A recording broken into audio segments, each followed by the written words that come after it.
Well, good morning, everyone. We have a crazy thing happening today.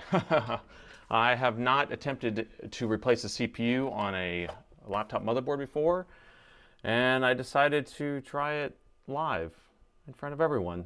So, it's probably going to be an epic failure. Not a big deal.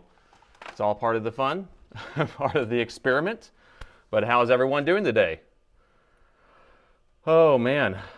Yes. This is going to be a good one. Let me have some more coffee. I want to know how many people have actually attempted this before, because replacing a CPU on one of these motherboards is not an easy feat. I know that there are companies that do it, and they do it with professional machines. I don't have any of that. Right? So we're going to be doing something that's a little bit interesting because I don't have like a big BGA machine, and I have basic equipment, and that's kind of the idea. Can you actually remove a CPU, transplant it, reball it, things like that? I have thousands and thousands of hours of soldering, but I've never actually done a CPU transplant. So I'm just waiting for everyone to kind of pile in here. And so there's no vote for a machine today. This is going to be kind of just a mess around and see what ends up happening. And I've never, ever attempted this before. So ever. I was thinking, I was like, I'll go ahead and do this on the, before I try to do it in front of people. But then I was like, what's the fun of that? What's the fun of that? Let's just go for it. Let's do it. So I have two boards here, and this is one that I know that, I think we might have done this on a stream a while back, I have no idea, but this is one where the CPU is bad for sure. We had a bad MOSFET on the CPU, and then it fried it out, so the CPU is shorted, so we know the CPU is bad, okay? So that's the easy part, and I have stacks of these boards. I probably have like 20 or 30 of these motherboards. The issue is finding a good CPU. So I have JFix. How you doing, buddy? I have this board that is a good candidate. Probably it has the same CPU, and it's an SR320, I think, is the number on it. So this is like a 7th gen processor, or 6th gen, or 7th gen. Actually, I need to make sure it's the 7th gen because I think it's the only thing I have a stencil for. Let me see what stencils I have. So I picked up some stencils last month, and don't knock things over here. So we need to make sure we have a stencil that does fit it. Otherwise, it's a kind of a waste of time for this whole thing. And we may have to push it back. But these are all generic stencils. Those are VRAM stencils. Where is the stencil? I should have had all this prepared ahead of time. But it's been a crazy morning and weekend. Sorry, I'm going to keep digging around for you. So if you watch Northwest Repair, he replaces GPUs all the time. He pulls these things off, puts them back on. Now, the main thing about doing that, this is like, if he has a machine, here's how I want you to kind of think about it. So what he's doing is he's removing the GPU core, reballing it, putting it back on. So he has a core that may or may not work properly, but he's just reballing it to fix any traces that are underneath. What I'm attempting to do is actually try to find a CPU that works and put it on there. And see, that's the problem. That's the problem. Anytime someone's like, just replace the CPU, well, where do you get a CPU that's good, right? Just because I have a bunch of donor boards, these things have a tendency of having a lot of bad CPUs because of the way they fail. So, we could just take it off, take a CPU off, put it back on, and see if that even is a doable thing to do. But I still need to find that stencil. What did I do with those? Sorry, I'm going to have to dig around for a second. You guys talk amongst yourselves. I know I had these stencils. Nope. Okay, here we go. Oh yeah, I haven't even actually used these. I forgot that I bought this. Who did I see? I think NanoFix had these. Somebody had these, and I ordered some because I liked the design of it. But I don't know if this was a good idea or not. I don't know, because I was thinking I was going to be using the pre-made balls, and you just shake them on there, but because that's what I usually do for if I'm doing like VRAM and stuff like that. But these are kits for reballing GPUs and CPUs. Let me just kind of show you around them. And again, I haven't used them yet, so you know it's all going to be a trial and error.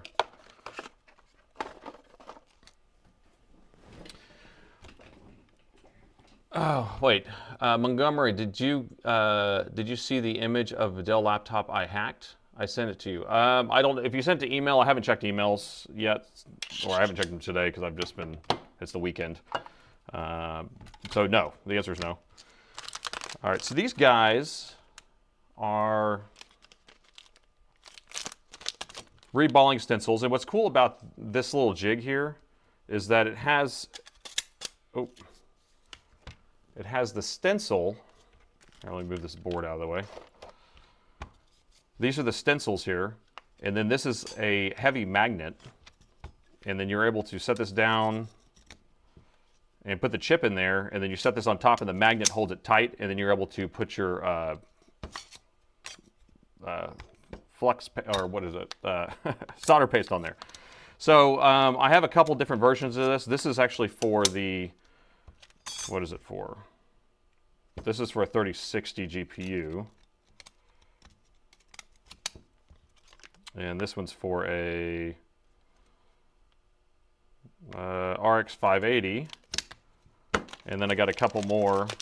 Like, I'm not planning on doing any GPUs right now. We're just kind of messing around. This is for a RTX 2060, 2070, 2080. And then this is supposed to be for the 7th gen. 6th and 7th gen i7. Oh, so yeah, okay, so this one's for an SR32S. I wonder if it only goes to a 32S. That'd be kind of annoying. So this chip here that we're looking at replacing is a 320. Where does it say it?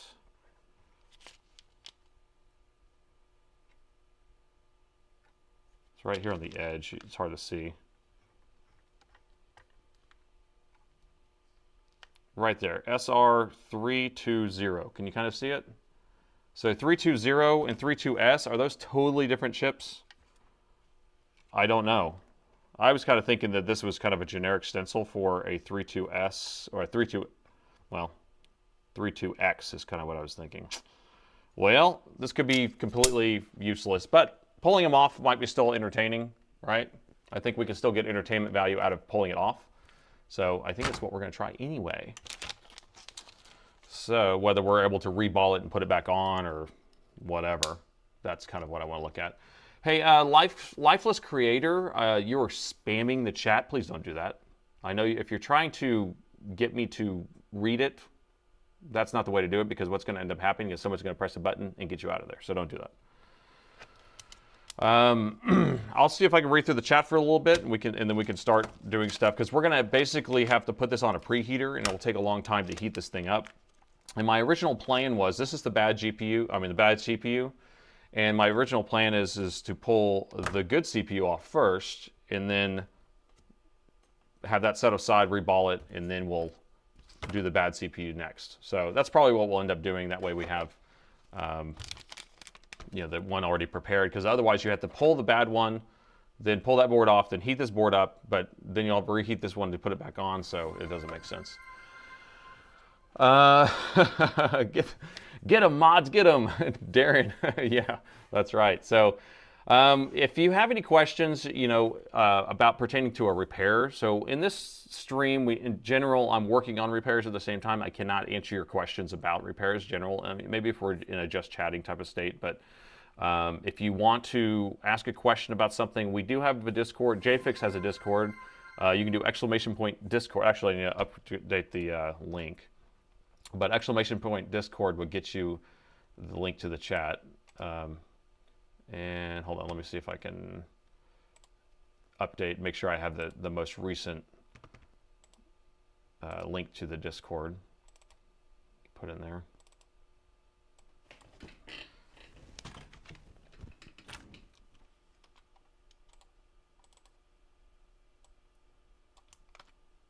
All right, so the Discord link is updated.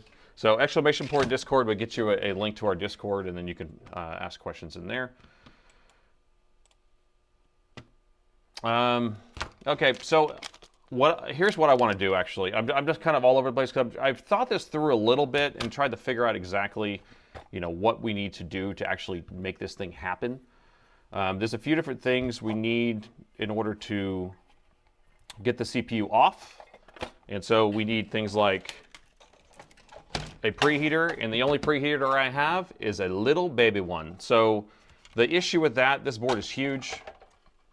And so we'll be able to put the CPU die over this heated area here, but it will be hanging off. So there are going to be some areas that won't get as hot as others, whether that will affect the whole process or not. The real way of doing it is you would heat the whole board. You would have a real actual machine, more or less, that would be heating it at a nice pace, a certain pace that you don't overheat things too fast.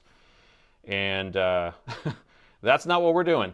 I'm going to basically put this at full bore probably, because this little guy does not put too much heat out. This is these things are cheap. What is it? 853A. It's an 853A. So I could put this thing at 400C, and I still would not be able to get this board to 400C. And I really just need to get this board up to about 200, and then I'll finish it off. And so this is actually probably going to be able to get the board to maybe 130 or 140, maybe. So we're going to put thermal sensors on it, and that's the other thing we'll need. So we need to know what temperature the board is at. So I have one of these guys. This is just a dual probe. It has two thermocouples that we can strap onto the board. So I'll usually strap one to one side of the board, one to the other side of the board, and that way we can kind of see how the board's nicely heating up. The last thing that we'll need is when we're reballing the chip, I use one of these little tiny chip preheaters, and so we'll pull the CPU off, we'll set it on here whenever we're reballing it, and then that will help us melt it. So those are the things I have, and then we have a few different of these things that are for the hot air station. None of them are the right shape. So this one's too small. If you put it over the CPU, it's a little bit too small. And these two are more square. This one's probably the closest, and that's the one I'm probably going to use. It will get us kind of in a close setup, but probably not correct. Sounds like we're cooking a CPU today. So yeah, I don't care about these boards, so I'm not concerned. This isn't a customer machine. This is just for fun, right? Just for the excitement of doing it, and never have done it. That's also the fun part about it. So let me clear off some space. I'll get the preheater going, and then we can chat, because it's going to take a while for the preheater to do anything. So I think, which end were we going to use? I think I'm going to use that one. Put it right there. How much is the equipment to get started? Do not follow any of the procedures that I am showing you in this, because there is no equipment to get started in this. I do not expect this to actually work. Okay, so I have premises saying that the SR32S stencil will work on the SR320 CPU. Thank you. Thank you. That will make it so much more fun, because then it's not a waste of time. So I'm going to get the preheater going. I should have cranked down the AC in here, because I'm going to get hot pretty fast. I know that. So we're going to pull the good CPU off first, but I want to put my probes in the right area, and we're going to set it up so you guys can see what temperature we have. At least that's the idea. Can we see it? Back it up a little bit. Okay, so these are going to be the two thermocouples that we're going to be paying attention to. I'm going to put one on the back of the CPU, on the back of the board, and I'm going to put one next to the CPU.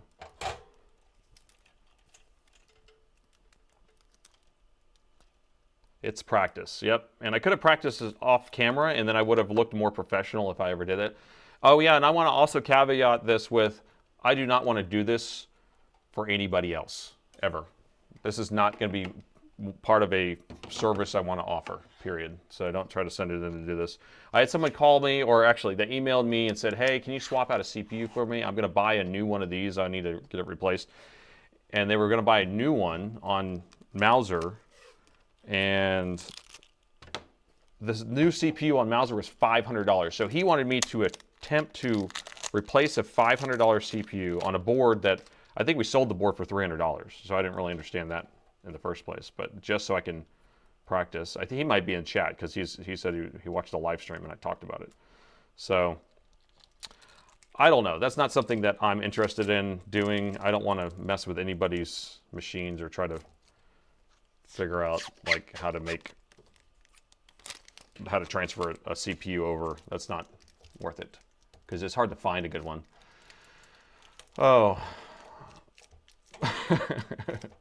Daryl says it's time for bourbon, coffee, and honey, honey, honey. Yes, sir. Yes, sir. All right, so I have this one kind of strapped in there. I don't want to cover up the back of the CPU too much because I want to be able to have that thermal, the heat go there. Where'd my scissors go?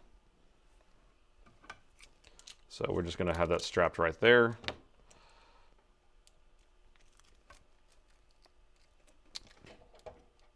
Black Horse bakes the board a few hours. No. Well, he has like a whole machine that actually has like a PC interface and everything. That's not what we're doing today. Where we're going, we don't need a PC interface. Yeah, bourbon will make the process more fun. So I want to get this in the right position too. And so this, again, this preheater is not even close to what I need for this. So I'm just kind of set it up here. I usually use this for smaller items, and then some of these motherboards are small enough to fit on here, but this one is definitely a big one. Probably not the best one to have as the first example, but I know for a fact that we have a stack of these boards, and I have a board that I know that has a shorted CPU, and we're going to go 88 miles an hour apparently. Where we're going, we don't need. I love Back to the Future references, by the way. All right, so we're going to line this guy up to right here. So again, the purpose of having the thermocouple on both sides is so you can see what temperature the board's at. You don't want to start trying to pry at this CPU until you know that the board's reached the right temperature. Now, this is all based on me kind of watching and observing other people who have attempted this or have done this. So again, I've never done it. I just want to preface that with, do not follow my procedure as being correct. This is for entertainment purposes only. But I thought it would be a fun thing to do. Can we update my title? Yeah, because I still have the real and fake title there. Can somebody update the title on what I'm doing? And this could actually be, is this real or fake anyway? All right, let's get that there. Let me put another piece of tape. How do you know if the CPU or GPU are bad? Yeah, well, I'll show you why I'm saying that this one's bad. So this motherboard that we know it has a bad CPU was a candidate during a repair that had a shorted MOSFET on the CPU. And the CPU is actually measuring shorted. So, excuse me. So we know that the CPU is actually shorted, and that's why. Sometimes it's hard to get these thermocouples to sit down all the way.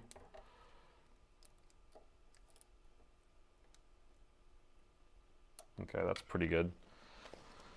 Okay, I'm going to turn this preheater on, and then we could start chatting away for a little while, because this will take a while, and I need to go turn the air conditioner up. So I'm going to just try to put the CPU right in the middle of this tiny little screen here.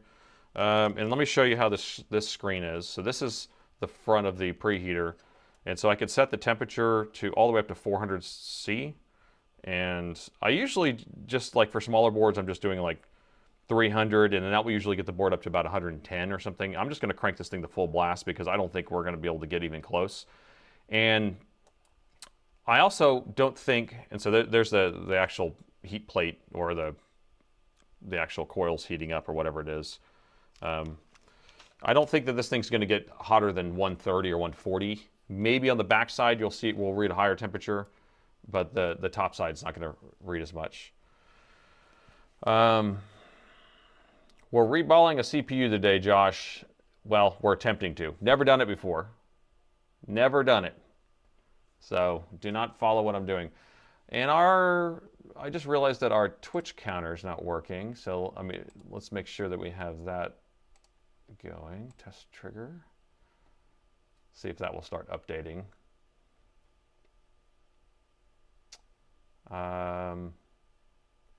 We'll see if that starts updating.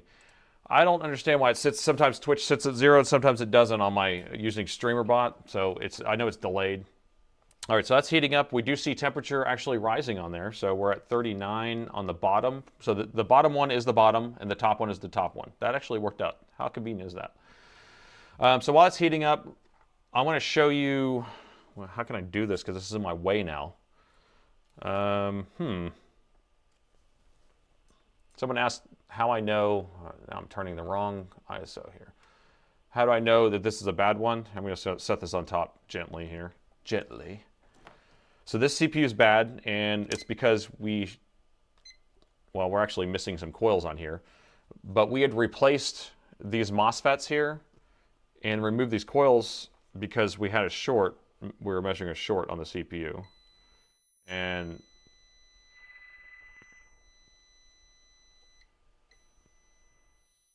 oh, 1.5. Didn't we? I was 99% sure this is the board that had a short, a 0 ohm. Well, regardless, we think this has a bad CPU because we know that the MOSFET was shorted. So I don't know. I should have tested all this stuff ahead of time. It's fine. This is all part of the the rawness of it. I'm going to raw dog this whole thing. All right, so we can see the top of the board is heating up to 38°C. The bottom's at 74. Now, the bottom is getting the direct heat from the heat plate, so it's always going to seem a little hotter. I have the temperature of the preheater set to 400, if you can believe it, which doesn't mean it's going to actually do anything. I usually set it to a lot lower. Right now it's at, so that the temperature says it's at 312. I mean, we could start it at lower, just leave it at like 300 for a while. Maybe that might be smarter. Let's do that. So I'm going to set the heat plate to 300, and then we'll let it sit there and let it come up the temperature and see what it actually gets to with it set to 300, but I doubt it's going to do anything. All right, let me get back to chat. I'm going to answer some questions because this takes a little while, and I just got 100 SEKs. What are those? What are those? $10.66. Thank you so much, Wolfie. Where's that? Where are you from, Wolfie? Where's SEKs from? I don't know what currency that is.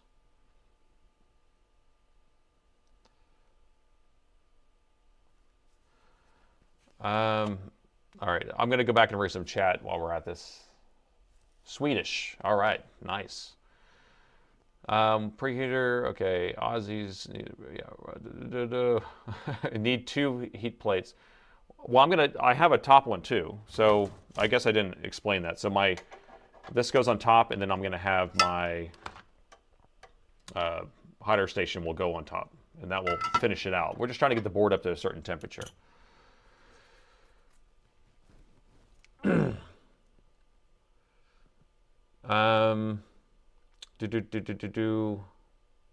Northwest Repair talks about blue specs in the new CPU and GPU. Okay, I don't know what that is. Can you repair an Epson printer? I only work on Dell laptops. That's all I do. And printers are not worth fixing because unless it's maybe a $2,000 printer or something like that. But I don't work on printers. What tools do you use to reflash a BIOS chip? I use the T48 flashing tool, and which is this guy. There's a link in the video description, and it comes with software. Okay, so you can buy the link. You can get it in the link in the video description. Raw dogging, yeah, feeling good. Raw dogging this morning.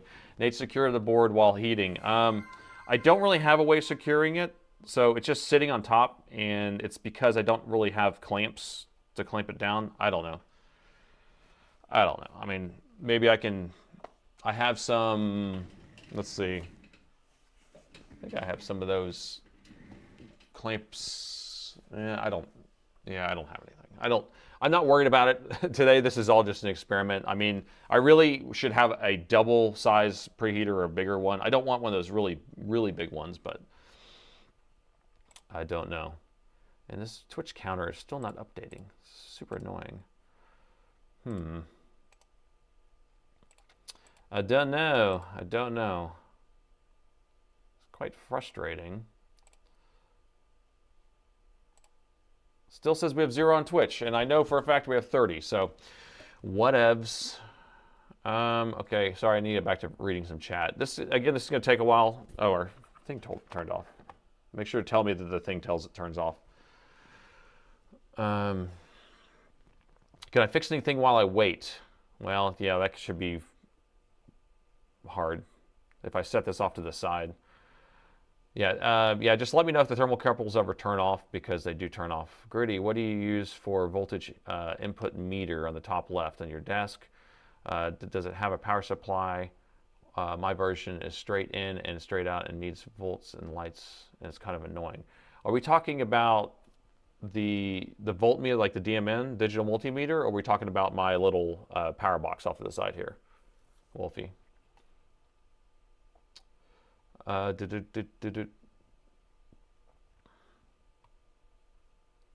Gritty. I said Wolfie. Sorry, Gritty. 5 years proposed service. Yeah, maybe. I don't know if it's even worth it. No temperature readings. Oh, now I'm backed up here. People are asleep on Twitter.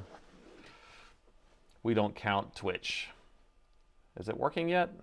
Now it's throwing errors up there. I can see it. Let me turn this. I don't know, man. I don't know. Let me add a new Twitch viewer count. Chat channel. Add viewer count. I don't know. I don't get it. I don't get what it wants.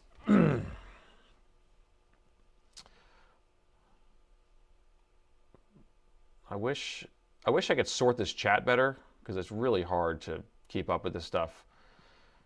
Am I affiliated with Dell? I'm not affiliated with Dell at all. I'm not affiliated with Dell at all. I actually have to have a notice on the bottom of my website, on the bottom, that says not affiliated with the Dell Computer Corporation, because people were getting confused that I was Dell. And so if you actually search for Dell's support number or Dell, a lot of Dell different search terms, we come up. Even director assistants were giving our phone number out for a while for being Dell. Will hot air reach the CPU on the arm? Yes. So the arm here, this is adjustable. I'm going to go wide angle side shot here. Is that a better shot?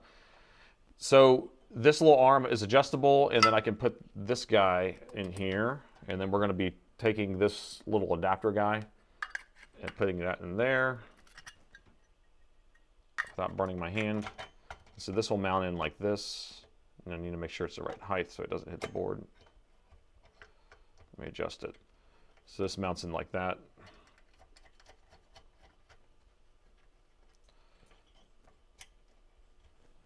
I need to get the right height off the CPU so it's not too close, not too far. Goldilocks.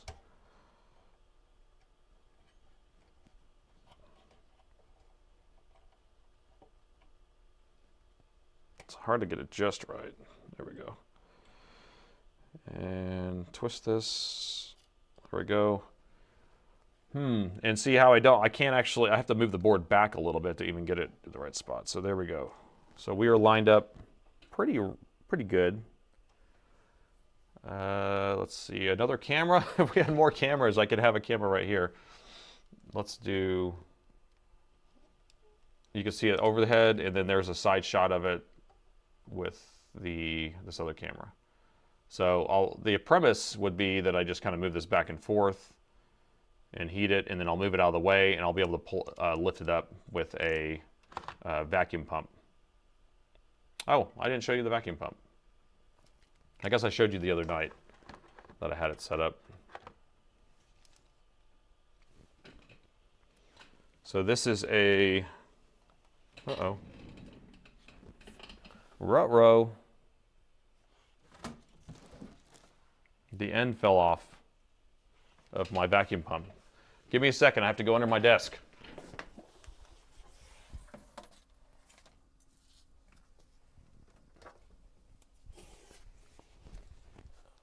All right, I'm back. So this is my little vacuum pump pen here, and it hooks to a aquarium pump that's underneath my desk. And I'll be able to just pick up the CPU. Did I clean the dye off? I didn't clean the dye off. That would be helpful. How am I going to pick up that CPU if the dye's so dirty? What do you think about that? So right now we still have this preheater at 300C, and you see it's only getting the 96 on the bottom and 72 on the top. It's because we have so much, this is a really thick board, and so it's very hard for it to actually heat it. That's why we're going to have to overheat or actually put the preheater at a higher temperature.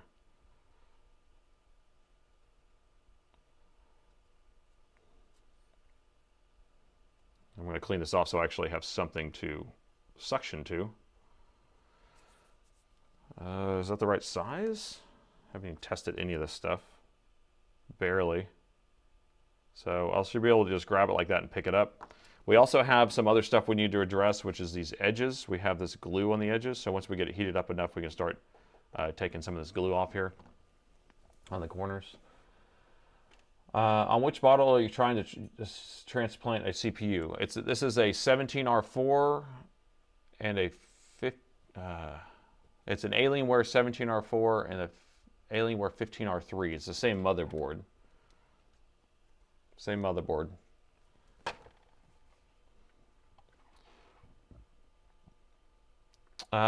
Boom.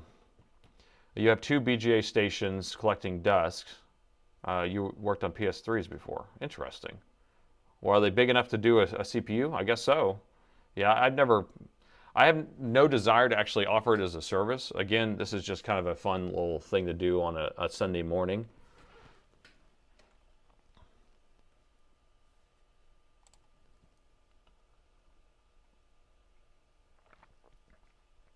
You told me 3 times to clean it, huh? Well, thank you. It's hard to keep up with the chat. All I want to do is rock with you. Are we singing a Michael Jackson song? The hot air station for a QFP, not a BGA, isn't it? Yeah, maybe. So, again, I don't know anything about this stuff, so anybody who's done this before, you can tell me. So is this absolutely the wrong one? Do we not want this? Do we want the one, because I saw there's also ones that have the grill here in the middle.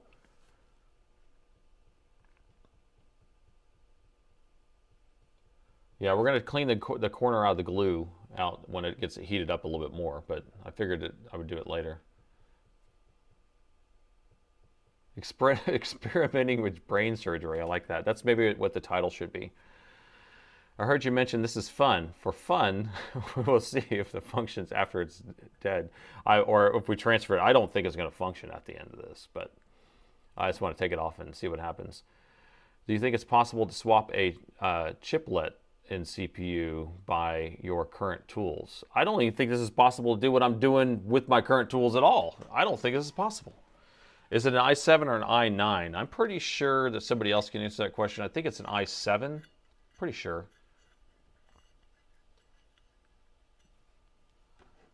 So we've reached 100 degrees C on the bottom and 75 on the top, but we're leveling out. It looks like we're just kind of sitting there. So now I'm going to crank this thing to 400. So that's just going up to 300. See, didn't even get above that. So now we're at full heat at 400, and we'll see what it can do. Anyone excited for me? I hope not. I hope people want to see me fail. That's why people are actually joining in here. Well, they're joining in for me to fail, man. Why won't my Twitch thing update? It's driving me crazy. I don't know if I need to just reconnect to Twitch or not. The Twitch chat's there, all this stuff. Here, I'm gonna see if I can reset my Twitch login here, see if that fixes it. There we go. All right, hopefully that will, oh yeah, look, it updated look, immediately updated it. Okay, so that's the trick. If we ever have 0 Twitch viewers, I just need to log out, log back in on my streamer bot. Solved it.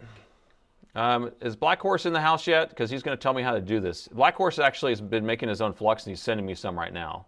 I could have waited for him to send it in before I did this, but, you know, we got to use what we got. Maybe we'll use NF flux.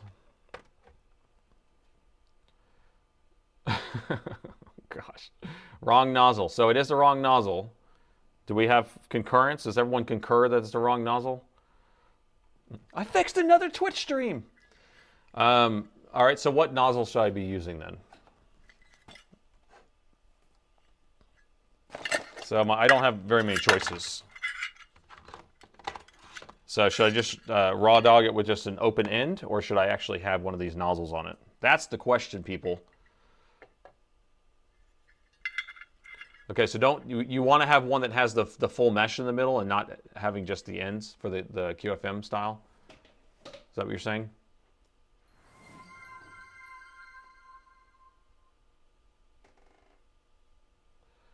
Yeah, Gumball, I'm attempting to transplant a CPU for fun, for science. Just do an open end. I just hate to like blast the CPU so much, but yeah, open end would probably be fine with me. So I can do an open end with just the end like this, or we can put the adapter, which just goes to these on there, which will still give it a nice fat opening. But if I did that, I guess it will disperse better. The chat will tell me, because I knew you guys would know more than me. And we're up to 120 on the board now. Yes, open, raw dog it. We're gonna raw dog it. I just want to get this darn thing off of here. I just want to see what it looks like, and then see if we can even like reball it. That'd be kind of cool. It's a big CPU. I should have started with something a little smaller. Keep it above 1 millimeter of the CPU at least. 1 millimeter seems really tiny. I mean, I hate to be like right up on the CPU die. I concur with adapter. So we got a with adapter. And then some are saying without adapter, right? Without adapter, and we got with adapter. So that's not super helpful with me. So if we did, gosh. So if we, here, let's see if we can see the end. So here's the end without it, and here's the end with it. So it would have just a big nozzle, and then here's the comparison to the size of the CPU. So if I put it where I'm heating this area, it would kind of focus it more in one area. If I did it where it didn't have the end on it at all, it will kind of disperse the air more around that whole area. I'm thinking no end on it. We need to call Northwest, yeah.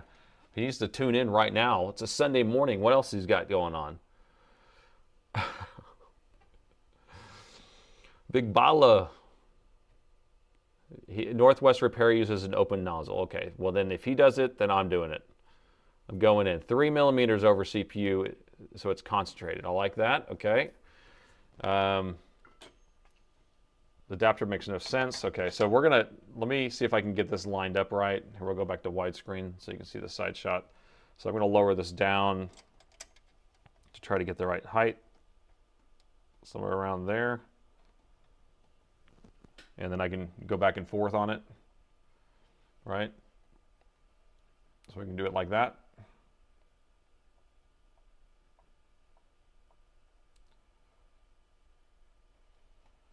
Does that sound good? I think that's good.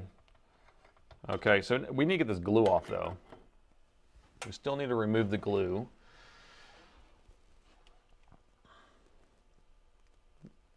Use the adapter and concentrate the heat. So should we do a poll at this point?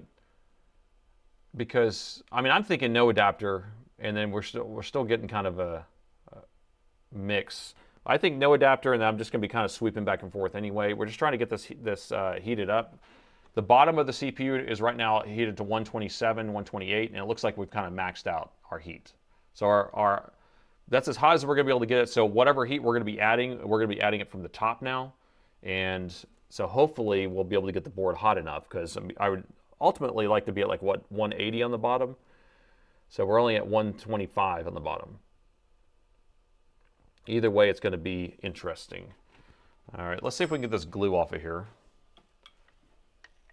And I don't know the technique for doing that either, so someone's got to tell me. I just was going to scrape it. So the glue in question is right here. It almost looks like hot glue, but it's some sort of rubbery substance that's a high temperature, I guess. Hey, it just comes right off. Look at that. That was not hard at all. I'm just going to raw dog it, man.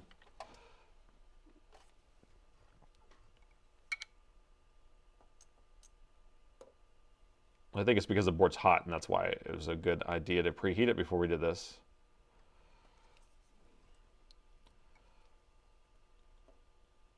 I feel like we need some music, some suspenseful music.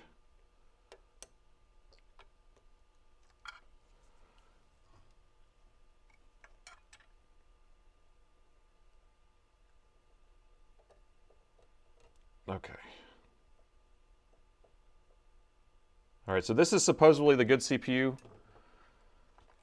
Supposedly.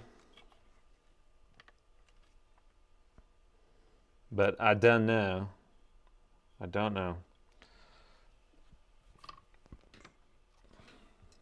Yeah, so we might need to update the title that we're raw dogging a CPU replacement.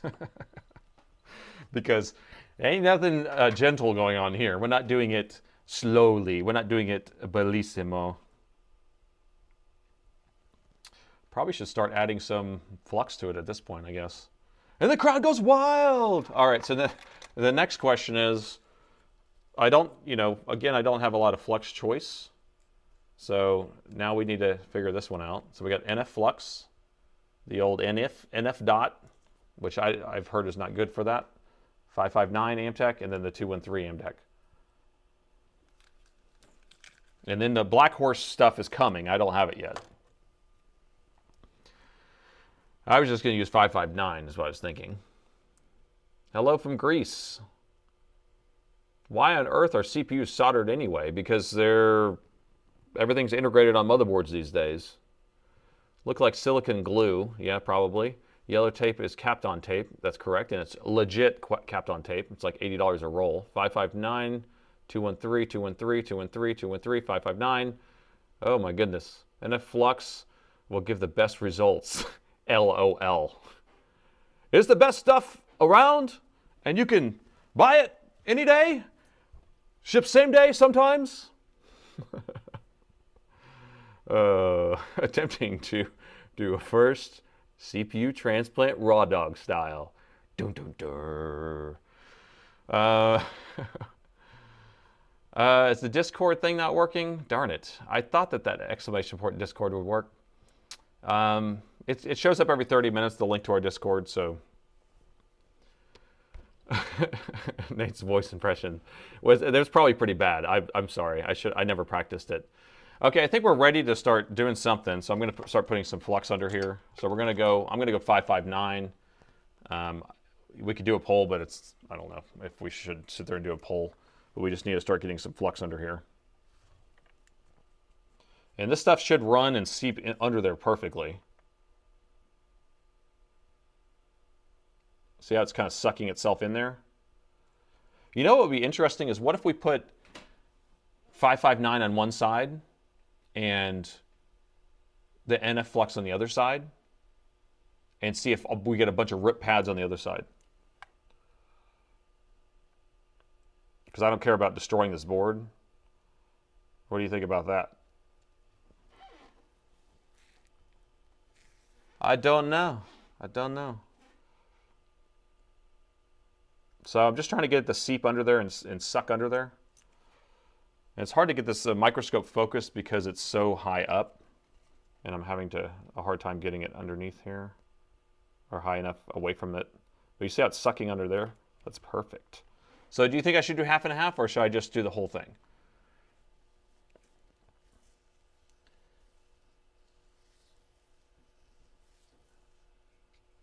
We don't need no sticking pole.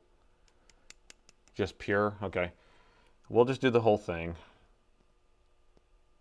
This whole thing is just an experiment. Yeah, I'd rather be able to get it off. Get out of here. What are you doing over here?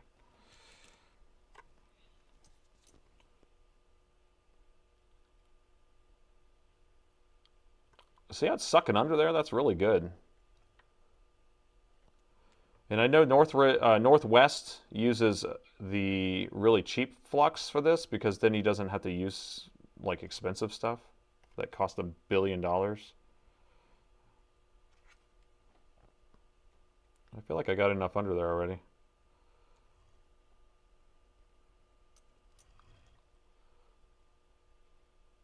Okay, yeah, it's like no more can go into there. It's a very thirsty CPU. I wonder if I can raise this microscope up. Let me see if I can do that. Because I can't get it high enough. I'm going to, whoa, pick this thing up. All right, let's see. All right, now it's a little more in focus because it's higher up. But I don't know if we need to have it. Now we'll figure out what view we're going to do. Let's do the overhead view. We're going to put this guy on here. I think it's time to start heating this. So we need our thermostat. What our temperature is at. This is, again, we have our heating plate at 400 degrees C. And so the bottom temperature that you're seeing here is the bottom temperature is on the bottom of the board, and the top temperature is on the top of the board. And we're at 400 C on our heating station or our preheater, but we're only getting to 130. So you can tell that this thing is not being able to heat it very much. So now we're going to heat it with, I don't know, I was going to go 300 on the top. I'm assuming that's enough, but maybe we need to go 350 even on the top. Maybe we'll do 350 with a lower temperature or lower airspeed. We'll see. All right, here we go.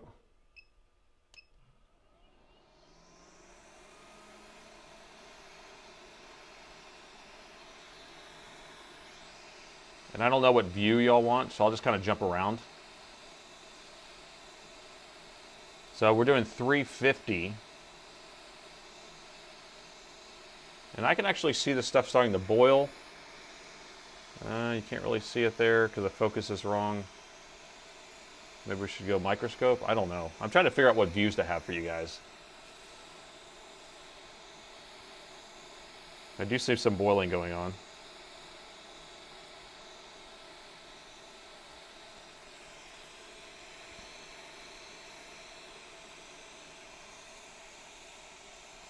See if I can get this microscope lined up.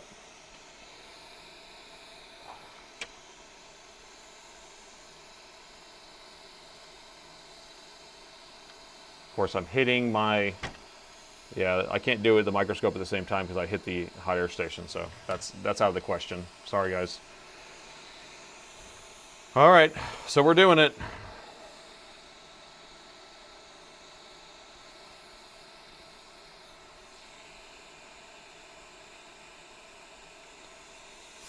So what temperature we're at? We don't have the temperature on that screen. Okay, we're at 235 on top, 200 on the bottom. So what we're waiting for is that bottom, we need to get to at least 220, right? 240 on the bottom. No, we need, it's 220 is like the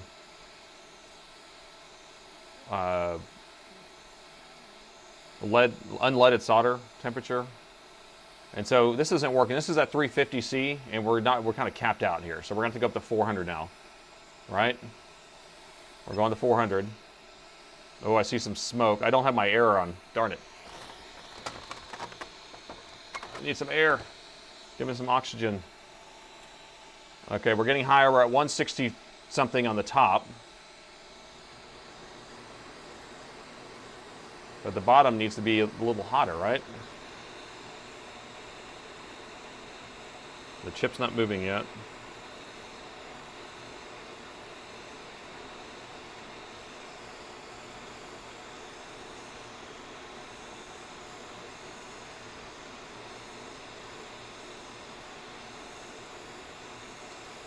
If you're just joining in, people, I'm trying to remove a CPU off a motherboard, and I've never done it before. Oh, the CPU is starting to move a little bit. We're at 218, 219 on the bottom, and that should be the temperature of solder. The solder melts out is like 220, right? 221. And so they have the hot air station at 400.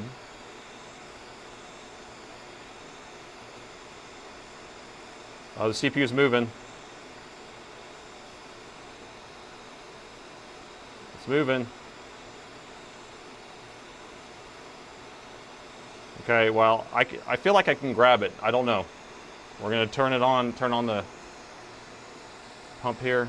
Whatever it takes. 220, 221. All right, here we go.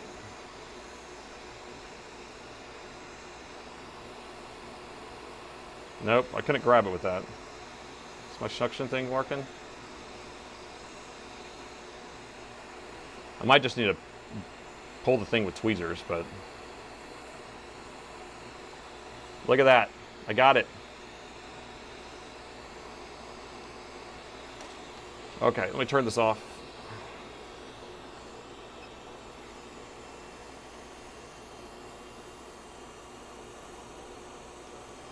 And the crowd goes wild!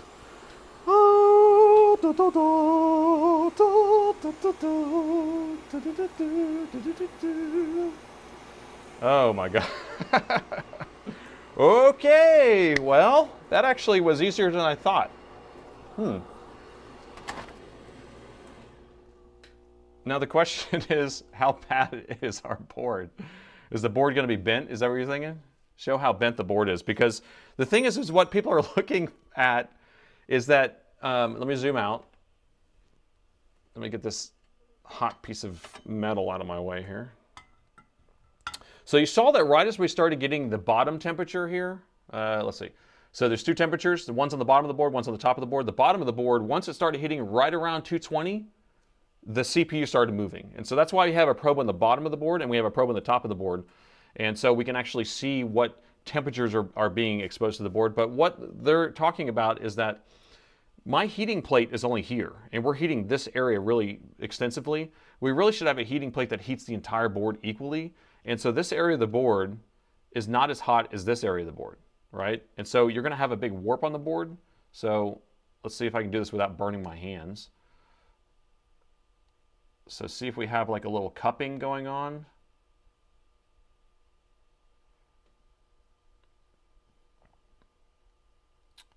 I don't know. You can see it. I'm going to turn it the other way. Ooh, it's hot. This is hot, guys.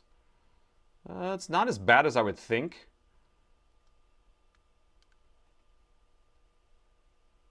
But you could definitely see maybe a little bit of misshaped. And so I can let this thing cool off naturally and just, you know, not hurry it up or anything. But I want to look at the pads here and see how we did.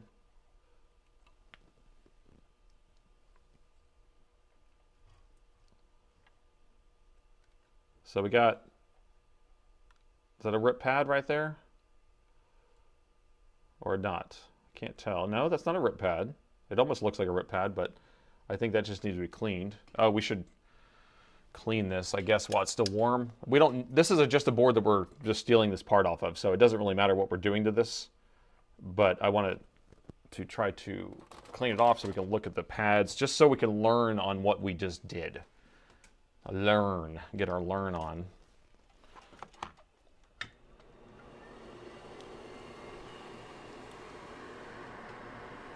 And I probably should use a really big tip for this. Don't really have one accessible. Oh, there's one right there. Let's use that one.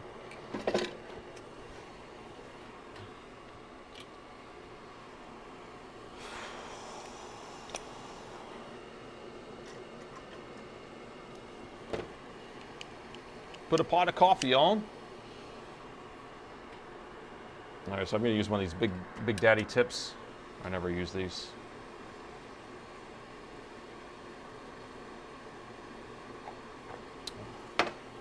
Check the technique. All right, I can smell this burning stuff here. There should be enough flux on there, hopefully, to just clean this off.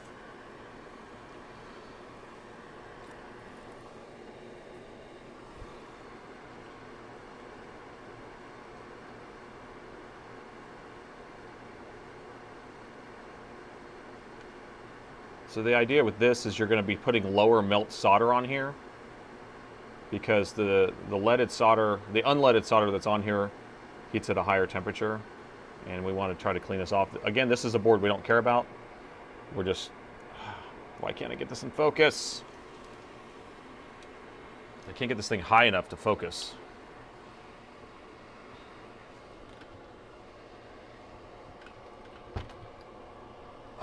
There we go. All right, is that better? Yeah, it looks pretty darn good, though. I gotta say, I'm proud of myself for just experimenting.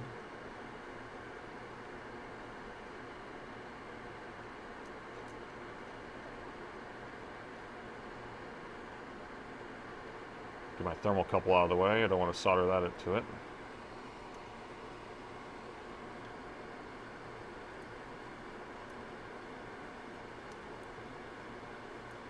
Get out of the way.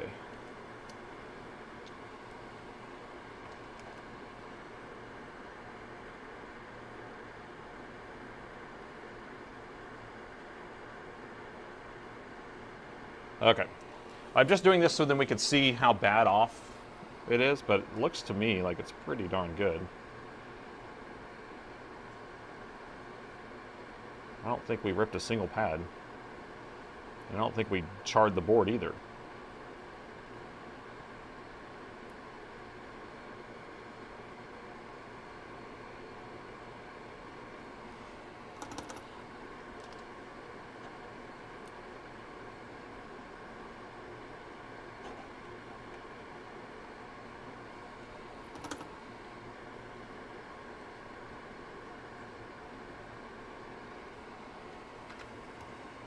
Sorry, I can't see the chat that well, so if I'm not answering your questions, I'm very sorry.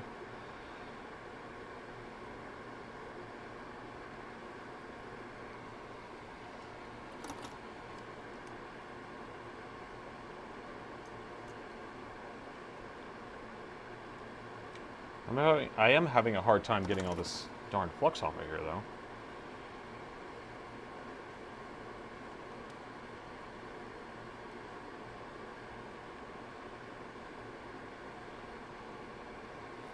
All right, I just got to cruise around real quick. I just want to see how we did.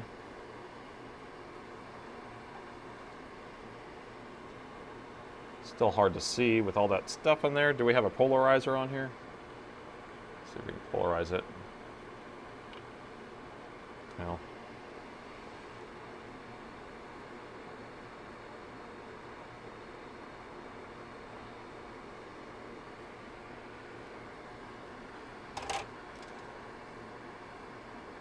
All right, not a single rip pad. So I think that passes the test of what we can do on the other board. But the next question is, let's see if we can reball this chip, because this is a multiple stage process here. I'm just going to move this out of the way so it's not in my way. Yeah, cheap flux does suck, and so this flux was supposed to not be cheap. But the question is it even real flux? Do you know where I bought this flux from? This Amtech 559 that's supposed to be genuine? I bought this from Northridge Fix, who puts it in these syringes here. So we are assuming that they are legit, but that's all I can do.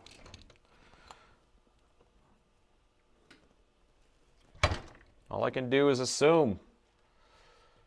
I think you should put some Kapton tape to protect it in the future adjacent parts. Yeah, that's a good idea. I really wasn't putting any heat on any of the like capacitors around there or things like that, so but I still could do that.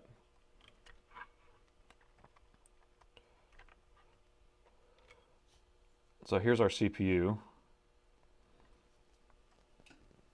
course you can't see it, but I can see it. We're gonna do the same process here and try to clean this off. Repackaged Amtech syringes. Yes, that's always been a questionable thing for me, but you know, he has a purpose, a reason, and I tend to try to like trust people. So that's kind of my process. So here's our genuine Amtech. This is some genuine 559 that I bought off of AliExpress. See the color difference? It's weird. No, wait, this was 213 I just put on here, sorry. Where's my 559? So here's the 559. They're all different colors, so I don't really understand. So this is Amtech 213. This was AliExpress Amtech 559. This is Northridge Fix 559.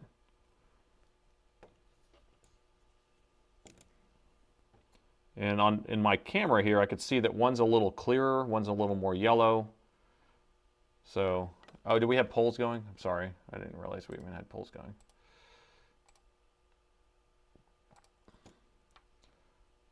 Will there be rip pads? Oh, you did a poll that will there be rip pads? Good one. Didn't even think about that. Why not buy Antec from Mauser? Do they even sell it, really? I didn't even check. Maybe that's why. Yeah, I have an account with them. I buy multiple orders a week from them. So that will be a good idea.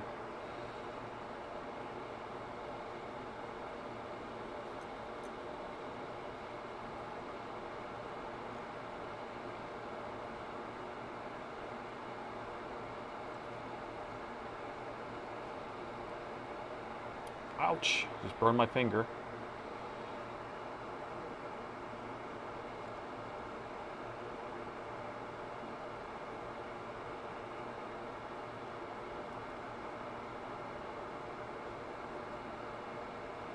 Okay.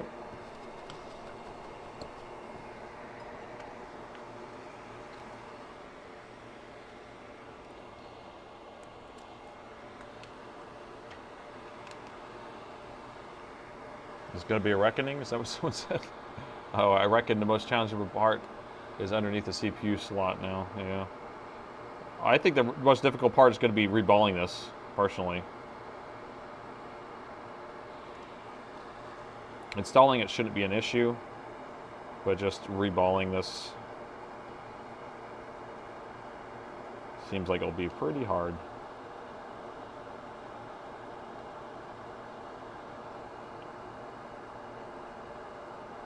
Pretty surprised that I was able to get that darn thing off so easily.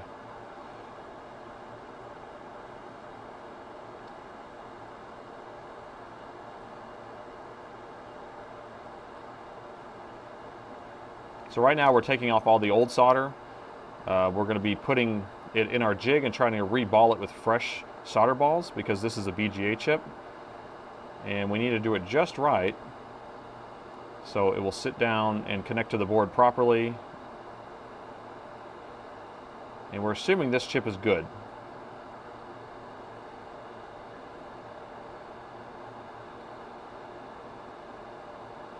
And I think when you're going and buying these types of chips on AliExpress and things like that, they are just pulling them from other motherboards, so you don't really know if it's going to be good or not.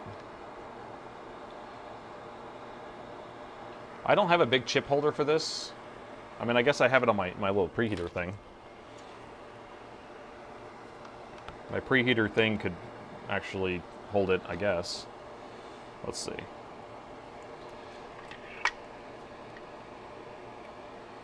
It has little arms. But all my other chip holders are going to be tiny like this. So this one doesn't really, I mean, maybe I can hold it with that. Oh yeah, I guess I can. That's funny. I never use this side of this chip holder. I can just hold it right there. There we go. Thank you very much. Thank you very much. Put it right there.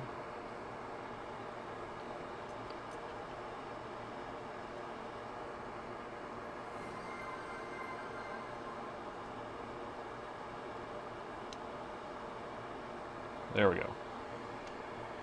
Much better. Yeah, I wasn't burning my fingers anymore. You guys are so smart.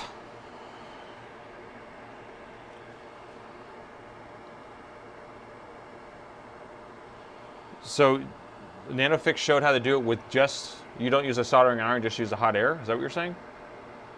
Showed you how to remove flux with iron, just hot air. Or are you talking about just flux?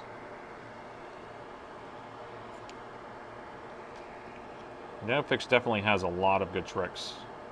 I like his channel a lot.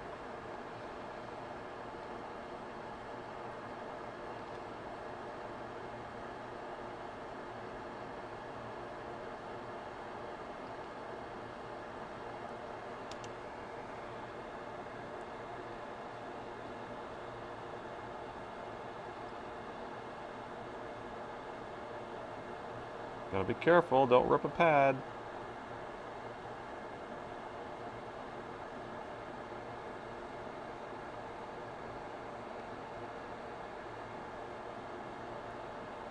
All right.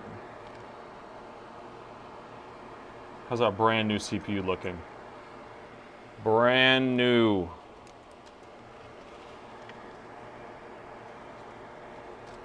Absolutely brand new.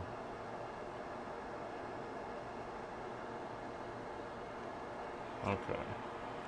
Did we miss a spot? I think we're good.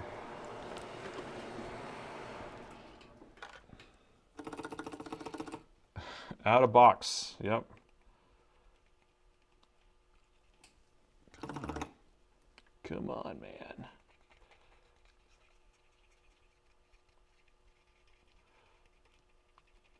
Stuff gets gummy, though. This flux is gummy.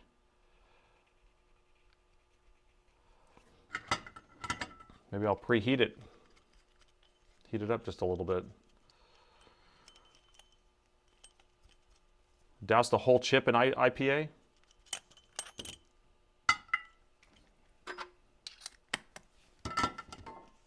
There you go. The whole chip's covered in 99%. 99.9999999%.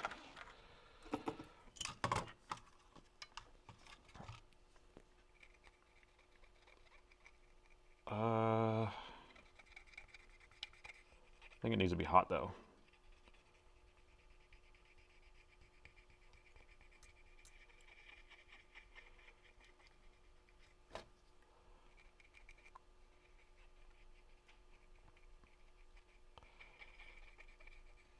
Okay.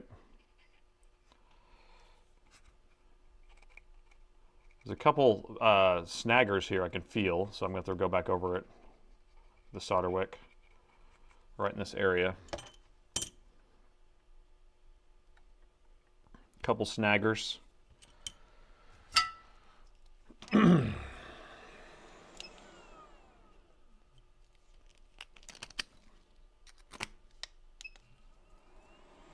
heat this up a little bit, get rid of some of this IPA that's on here.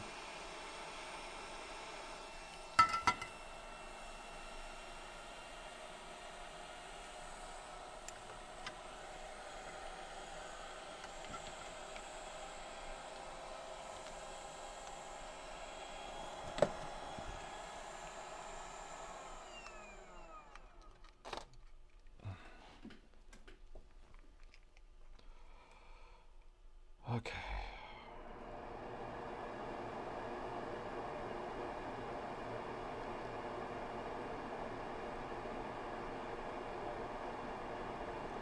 Looks like a little mouse turd right there.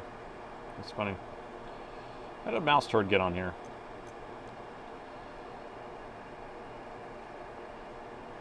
Doesn't that look like a mouse poop?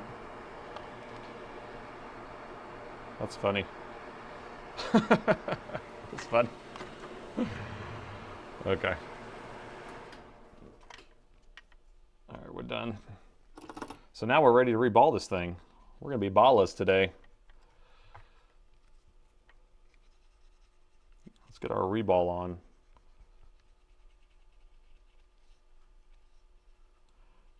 And we did determine that we can actually reball this one, right? With that stencil. I'm pretty sure.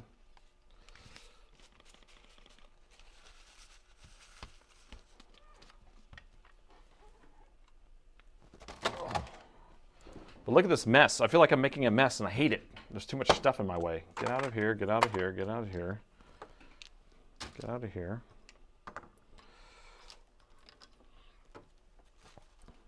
We're going to need that in a second. That's dirty.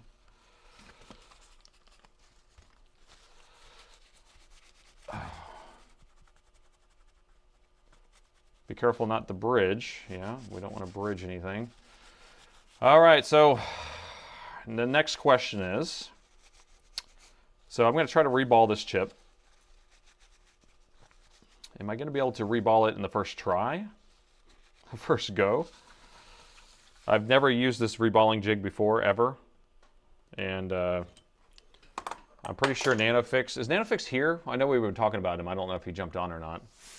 But I know that was the one that had this jig. Well, this is not balls, apparently. We're going to be using solder paste. So that's what's even crazier to me. We're using solder paste. So let me show you the jig, what I do with it.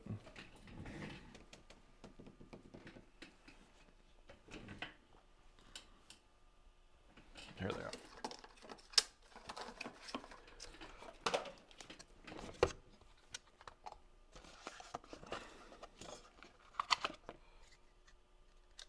All right, so we're going to be using this jig here.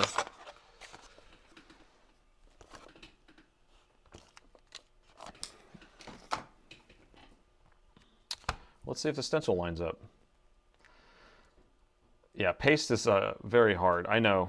But this jig is supposed to be pretty cool because it has these really heavy-duty neodymium magnets. It holds this plate down really, really tight.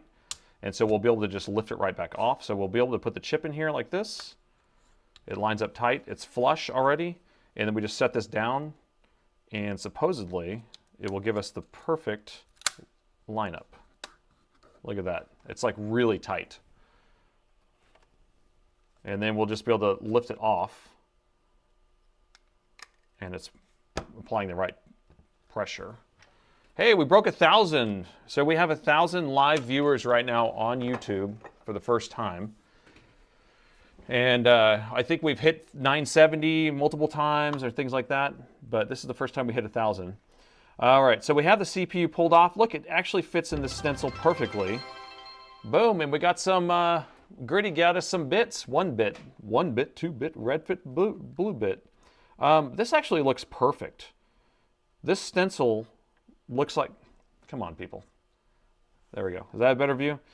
This stencil actually looks perfect here. You can see that it's lining up, all the pads are lining up properly.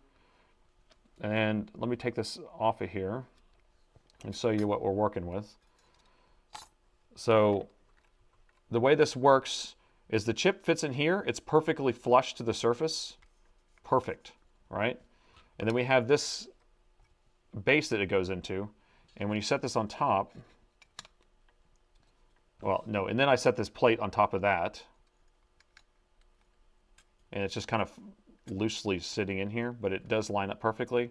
And then I put it on top of this base, whoa, with neodymium magnets, and it holds it on perfectly tight. So we should be able to actually wipe on our thermal paste.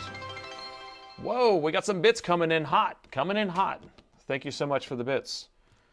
And my hype train is on its way. We're raw dogging this CPU replacement.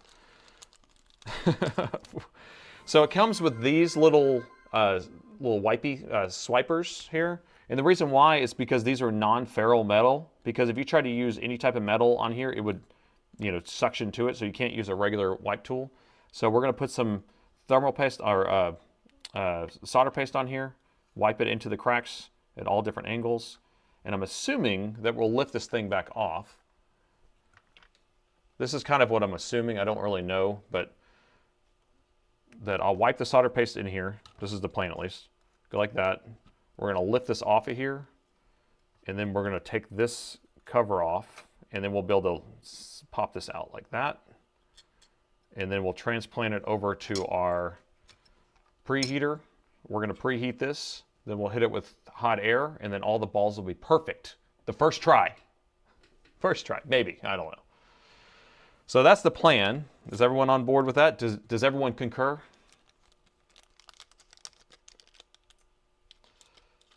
Add heat before lifting. You think so? All right. So Dead Pixel says to add heat before lifting. So if we're using that premise, then we'll have our chip on here, put this plate on here.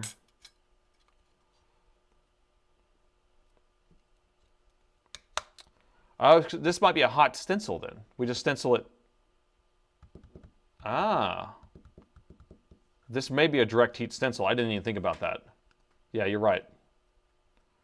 You're right, because it's not we're not using balls. Okay, I got to get that out of my head. Okay, so what we're going to be doing is we're going to wipe it in here. We're going to do direct heat on here, and then we should be able to take it off. I've just been doing balls lately, so yeah, you take the plate off when you do balls. Balls. Super chat for $2, man. Thank you. Thank you. Yeah, if this is successful, it's going to be a game changer, man. But I'm never going to do it as a service. I'm not going to do it. I'm not going to do it. All right. So one last thing. We just want to make sure we have this cleaned up. So I'm going to wipe this down one more time. And then we're going to add some flux to it.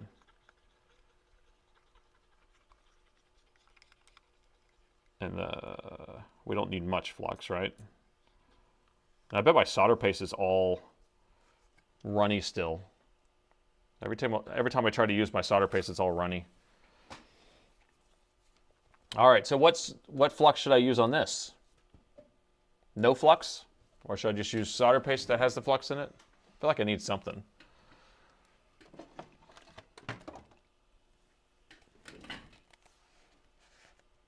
No flux. Premise says no flux. We got a new member, JFix. Another, I guess you're resubbed, huh? Thanks, man.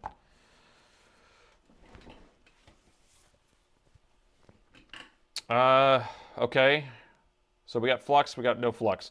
Now, if we did flux, you just do it really light, but we're not doing solder balls again. I need to get that out of my brain because we don't need to get it to stick.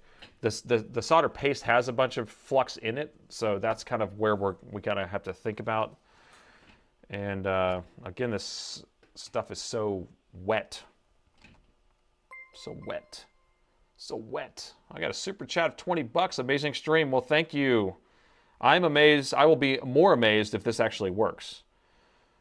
So I'm going to take some of this solder paste out of here. And I believe, I just want to make sure it's dry enough.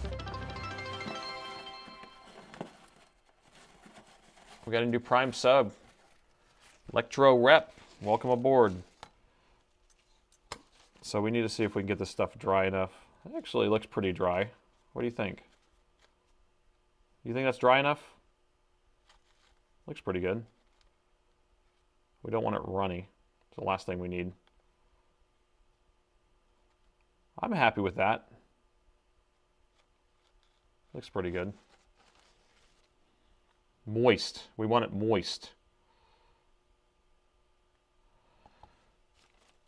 Literally dry to the max. So you want it more dry than that even?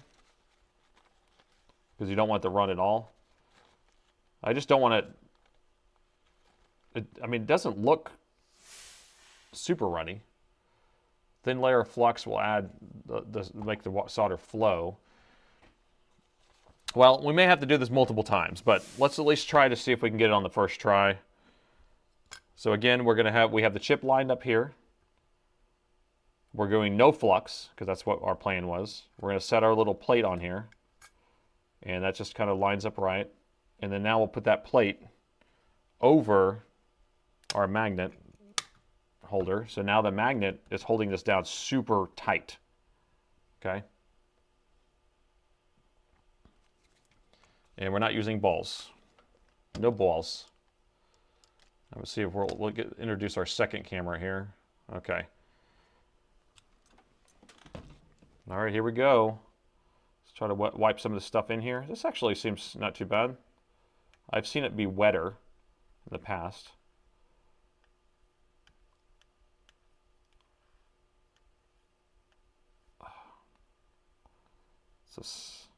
This is the smallest little spatula. My hands can't even use it.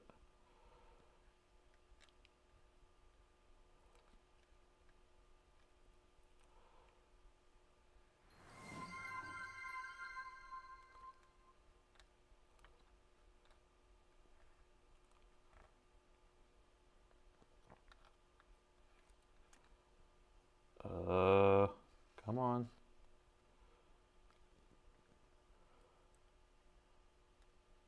Try not to get like too big of a mess here. I really like that I don't have to hold it down. Whenever I'm doing the other stencils, I have to hold it down. So this magnet is really holding it tight.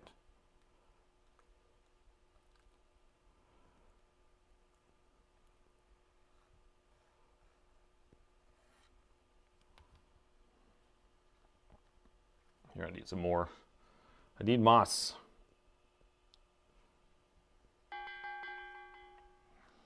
We got a new member. Ron is a new member. Welcome to the coolest fans.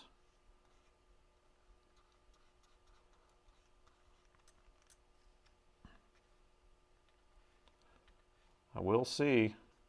This is the coolest thing ever. We will see.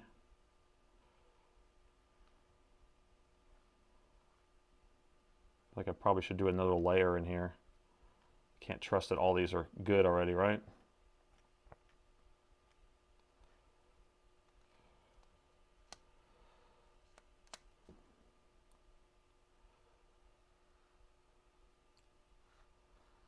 All right, so this CPU has a bunch of solder here. I'm just trying to pick up any remnants, and then we're going to wipe it down. We don't want to have it overflowing out of these, and then we're going to try to heat this up slowly. Looks fine. Perfect application, okay. So everyone concurs. You have to say I concur if it's good. And I'm going to wipe this down to try to get some of this extra stuff out of here. Yeah, let me get the extra stuff off the top though. We don't want any extra stuff on top. We concur!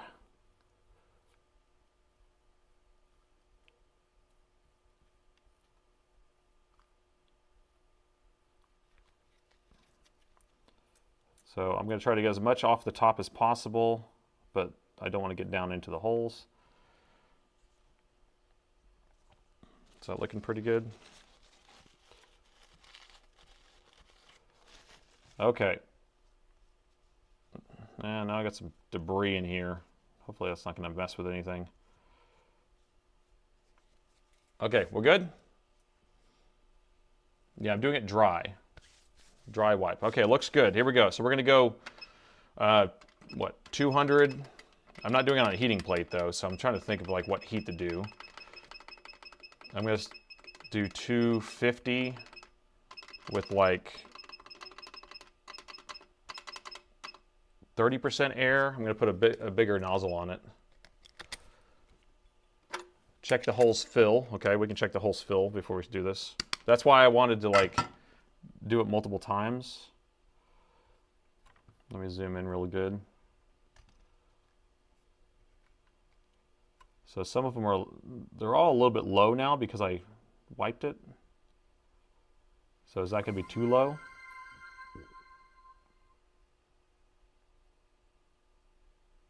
I think it looks good. But I've never done this before. I mean, I've done it on regular chips. That looks good to me. Does everyone look good? 250, 5% air. Well, I don't know. Mine, I don't know how hard yours blows. I mean, I can do less air.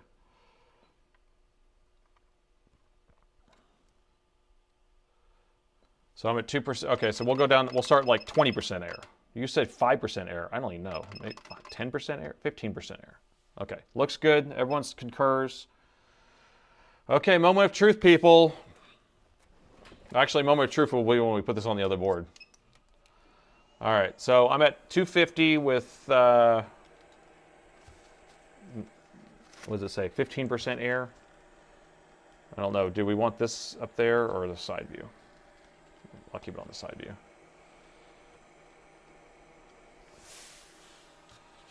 Okay, here we go. So I'm just gonna heat the side first. So I'm just gonna try to start heating the plate up, but we don't wanna heat the actual die too fast. So we got 350 of 25% air. We got 250 of 5% air. We got 1,124 people that are tuning in, which is kind of nice. Only 58 people are on Twitch. Some of you YouTubers should go over to Twitch. That way we can get that view count up.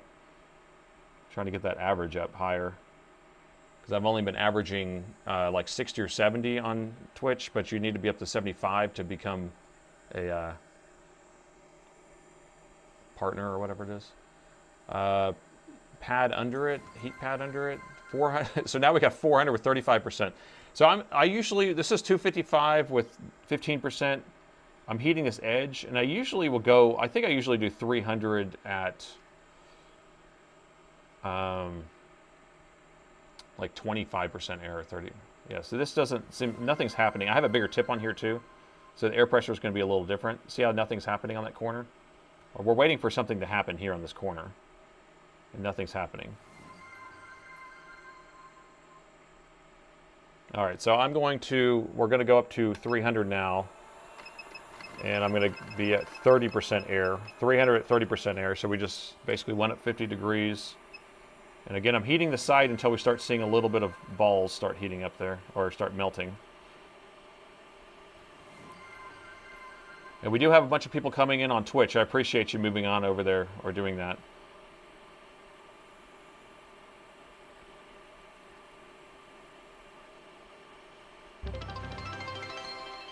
And we got a new Prime sub. Thank you.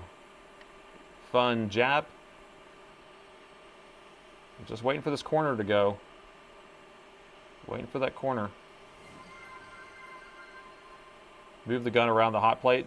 I generally start in one corner, but yeah, I guess I could do this. I generally don't do it like that, but this is a big chip. It's different than I normally do.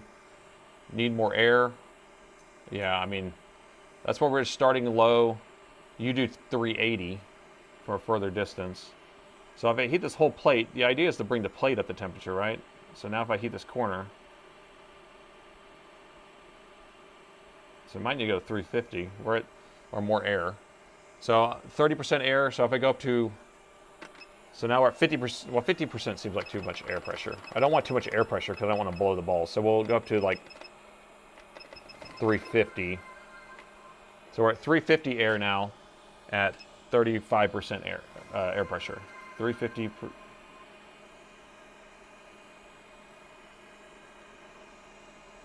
that's like a preheater for the chip is so much easier. This is and then this whole die is probably taking some of the heat.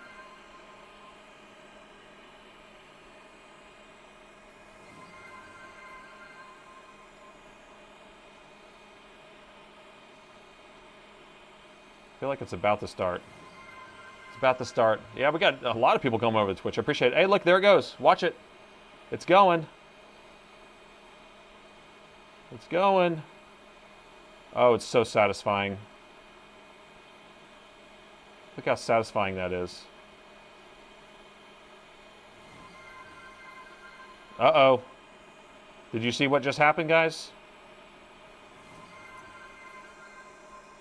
I'm going to move away. This thing lifted up. It just warped. It just warped. I'm going to try to apply some pressure in the middle. It just freaking warped. Are you kidding me? Oh, it's magnetic. I can't do it with this. Oh my gosh. What is going on? So this whole area lifted up just now. Oh my gosh. What the what? I thought the whole purpose of this was that it was supposed to be a direct heat stencil. Maybe I'm doing it too hot? I mean, we're just going to have to kind of keep going with it, but yeah, see, it's heating, it's lifting again. Ah! I can't use that screwdriver. It's lifting again, and some of those balls are not even touching anymore. This whole area lifted off.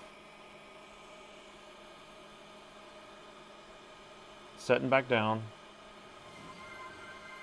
Here, maybe I'll use the back of this. This is not magnetic.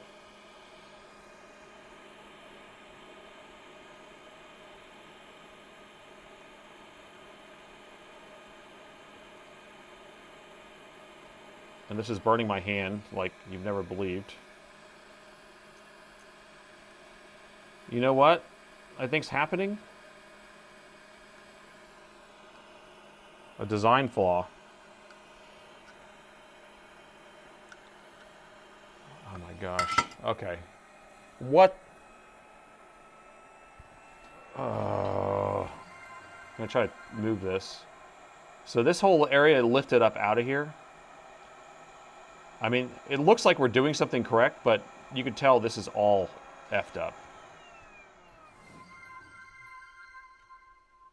You see that? We're all warped and lifted here. All those balls, or this whole thing's ruined. I want to keep going with it because I want to mess with see if we can get this side to stay down, but I don't get it. I wish NanoFix was here. Someone go get him because he's used this before. But he always used it on smaller ones. Who has used this stencil before?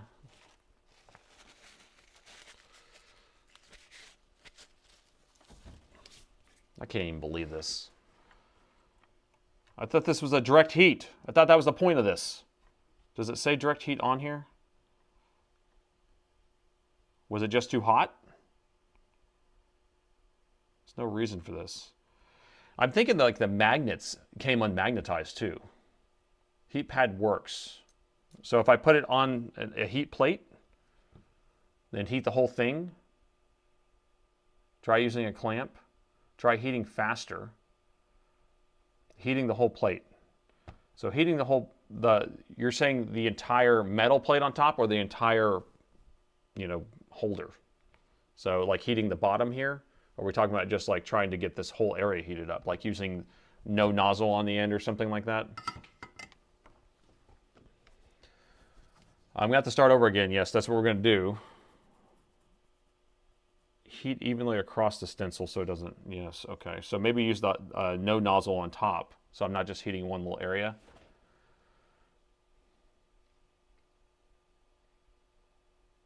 Not enough heat.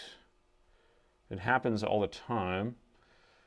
Not the entire plate, it will warp again. Reflow the balls faster.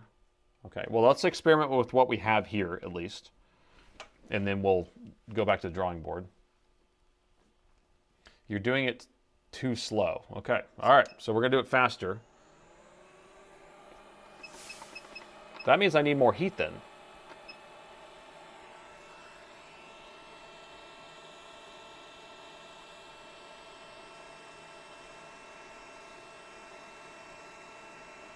So now I'm at 400 degrees C at 42% air. And I'm going to start a little higher just to try to get the whole plate heated up. Now we're just experimenting with the rest of this. We know that it's ruined. But I want to see if this thing doesn't lift up again.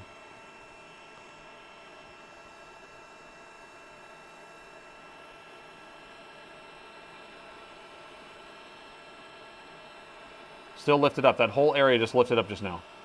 That whole side. Look at that. Do you see it lifting? I'm going to zoom in for you.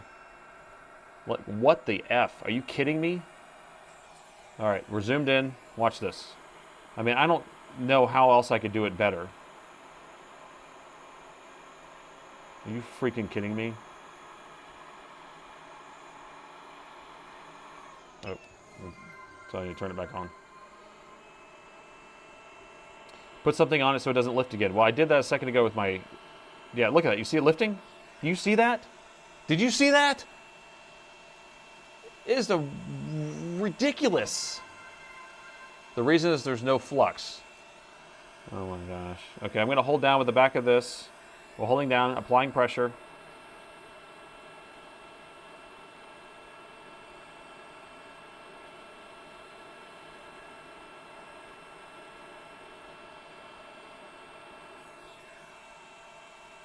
I'm going to let it cool, just so I can move my screwdriver here, or my pliers.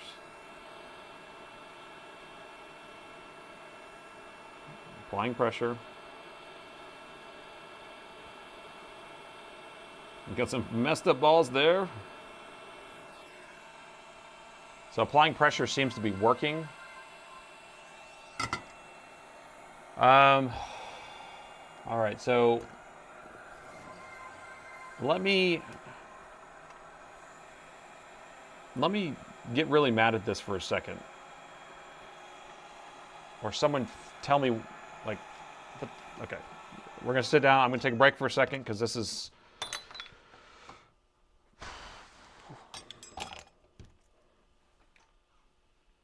It doesn't make sense. I need to go. I need to be aggressive. Be aggressive. Tea time. That's right. It's tea time. We're gonna have some nice ice cold coffee. Got a lot of people coming over to Twitch. Well, all right. So if you've given me suggestions, go ahead and post them again because now I can focus. So do we have something saying that the flux doesn't have, the solder paste doesn't have enough flux in it? I heard somebody saying that. Clean it and reball it again. That's what we will be doing because I am not going to give up that easy. Put a thin layer of flux, heat it in a circular pattern. Also heat the underside. No temp change, no air change. Metal is expected to expand. Well, the thing is, this thing is like lifting. It's like, it looks, to me, it's like lifting like it's not a direct heat stencil to me. Please don't give advice. I missed what it said. Please don't give advice if you haven't worked on this stuff. That's true. So if you, excuse me, if you haven't ever done this type of stenciling, not this exact stencil, but like, then you probably shouldn't just like be guessing as much.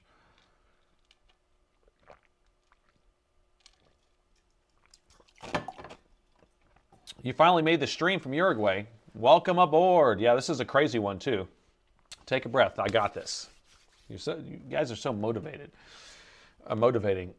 Okay, premise. What are you saying here? The nature of the stencil, not to apply downward pressure. And it's funny because, you know how magnets lose their power, I guess, or their magnetism with heat? So it's kind of a weird design. The idea is there. The idea is solid. Because that's why I was thinking, like, what if I could just dump balls on it? That'd be cool. I don't know if I can because it's going to leak everywhere. It was lifting because there's going to left or right. These stencils fits in here super tight. If you're using solder paste, then you don't need to paste. Then you don't need solder paste. Doesn't make sense. Pin his comment. He's the only one who does this daily. Dave's on Brandon. Who are you talking about? Who does this daily? I missed that. I didn't even know who does this daily.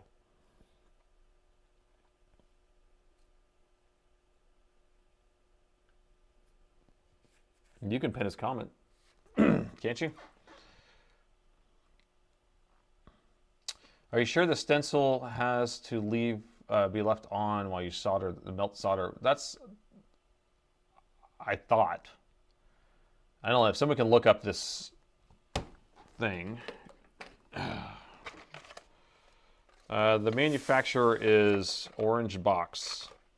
So if you want to look that up and tell me how to use this thing. Wait, it has a QR code with a phone number. Maybe we should call technical support.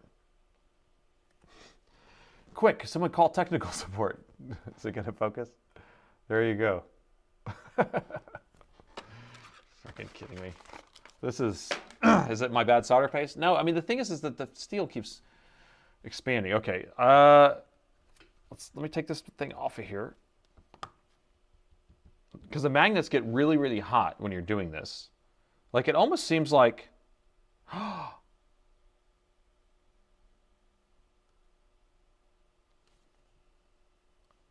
what if we, okay, stay with me here. what if we put this on here, use the solder paste, okay, because the magnets are holding it down. Then we take this off, and then we put this on our heater, like this, if I can get the fit. And then we do it. Does that sound better? The underside looks like that, so it's not like it's getting a direct heat to it. There's like a space, but I don't know. Does that seem like it might help? We got it. I concur. No, we got a no. Good idea. A yes. Less heat on top. It won't work. Okay. So if it won't work, what will work? We didn't use a preheater on this because I wasn't heating this whole thing. Should I be heating this whole thing is the question. This thing has magnets in it, and the magnets start releasing. And then the actual thing warps, the metal warps. Don't leave the stencil on after you apply the thermal paste. So try to lift the stencil off and just leave the paste in place. I don't think that's going to work. Maybe it will, but maybe it won't. It will work with, it will need a preheater. Remove stencil and apply the heat. The people who are suggesting remove the stencil and apply the heat, you've done this from experience, or you're doing this because it seems logical? Neodymiums are at even lower temp. Yeah, neodymium will like lose its actual magnetism pretty easily. Oh my God, chat, no. I like that comment. I like that comment. Oh my God, chat, no! Don't tell him to do that. The whole thing needs a redesign. The paste thing, I mean, maybe I just need to apply pressure in the middle while I'm doing this. I don't know. Okay, I need somebody to tell me.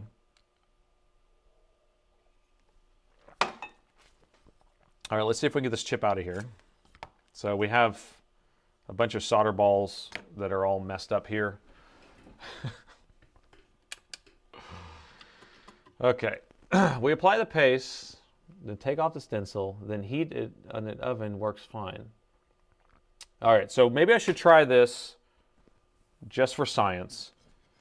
So I will put the chip in here, put the stencil on, wipe on the stuff, try to take the stencil off, and see if we leave all of our solder balls in the right place. Do I have 40 balls? Yes, I have balls. I have a bunch of these balls. Some 4-5s, some 2s, some 6s. Here's a 5. Here's a 3. Here's a 7-6. No, 2 5s. So I don't have I have 4 5s is the only one that I see.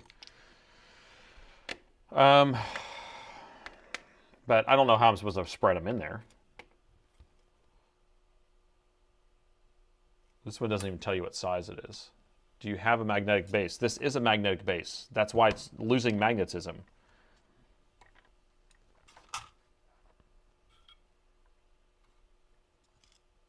So size 70 by 70, 3.0. So these are 3.0 balls, or 0.3. So I really don't know if I can actually roll the balls in there without spilling them everywhere, but we could probably try that.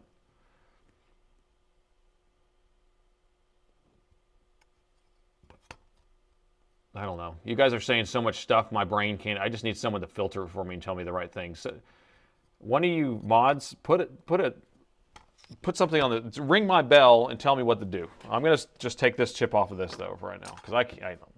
This is just too much. My brain can't handle this. My little brain cannot handle this. Thank you for the super chat. Use tweezers and press around the sides. Okay, so we could try doing that. So these tweezers here will work. You must apply pressure on the steel while doing it. Okay, so that's what we'll do. Should we not try taking off the stencil? Should we just skip that? We should try just doing the applying. These tweezers work okay. They are still magnetic. I can feel it, but it's not too bad. If I use these other tweezers, oh, these actually work pretty well too. So I can use these. Sorry, what I was trying to show you is this. This is the magnet. And I don't want to get sucked on it really hardcore like a freaking thing. Use tweezers and press around the sides. Okay, so that sounds like the consensus of what we're going to do. So let me get this chip taken back off of here. Thank you so much, everyone. This is all for science. Or not science, because no one needs to be trying this at home, by the way. I got a couple balls that are transferring through. I just need to get off of here.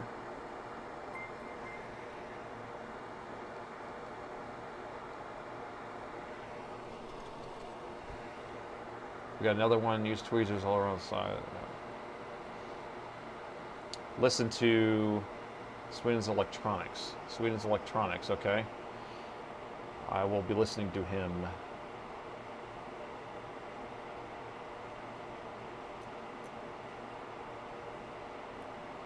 Where's Sweden's Electronics? I want to see if I can... I think I can pull up all his chats here.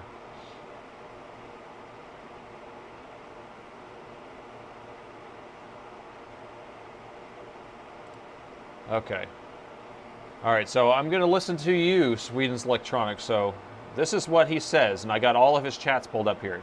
440C, 70%, no nozzle, heat evenly across the entire stencil. Okay, so that's what he said multiple times. So that's what we should do, right?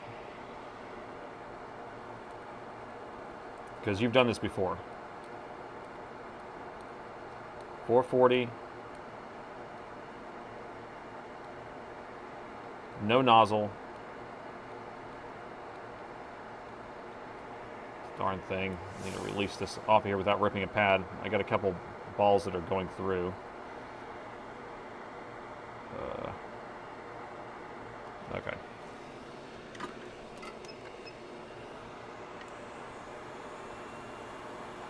Couple balls going through.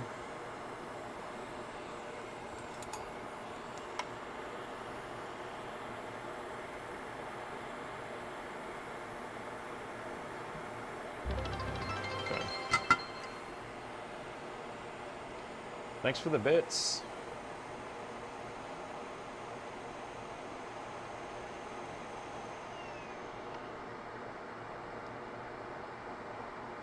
Gosh, this is killing me. These balls are so messed up in here. And I can't get my soldering iron to get in there just right, so I'm going to heat this whole thing off of this. Not something I was really looking forward to. Sounds like a casino.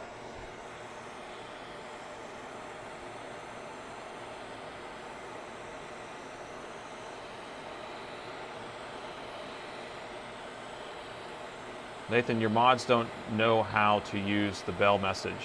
Okay, I think most of them do, but it's just exclamation point bell, space, and then whatever message it is.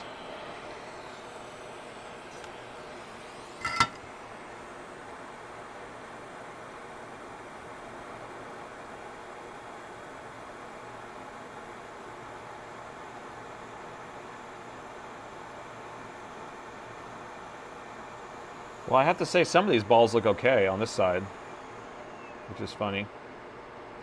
But we're going to clean all this back off of here. And if you are a mod and it's not coming up, then if the bell message doesn't work, then let me know and I'll have to add you to a special list.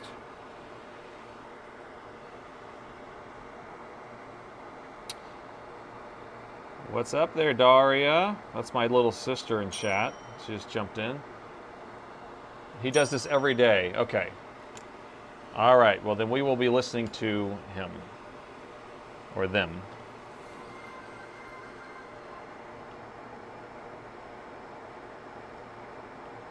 I want to follow their advice by the book here.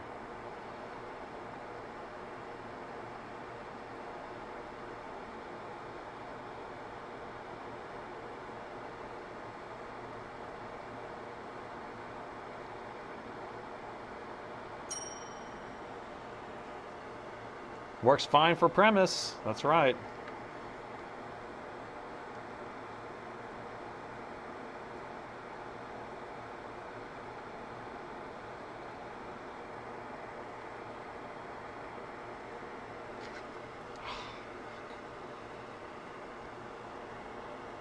You have to heat the stencil evenly in a circular pattern. Okay.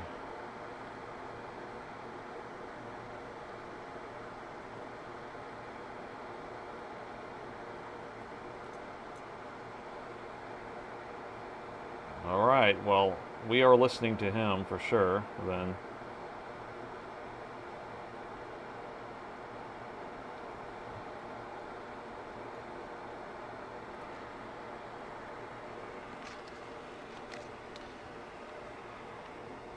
Get 0.4 balls to do GPU repair. I'm not doing any of this stuff for a real business. I'm telling you right now, this is not worth it to me. This is just for entertainment purposes only.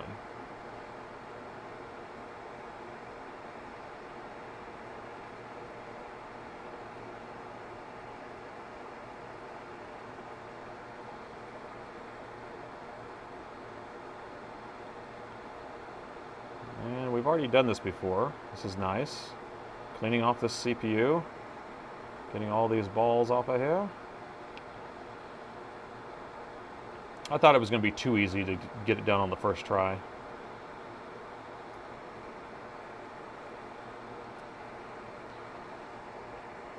I don't have it in my chip holder, I realize. I don't feel like dealing with that right now.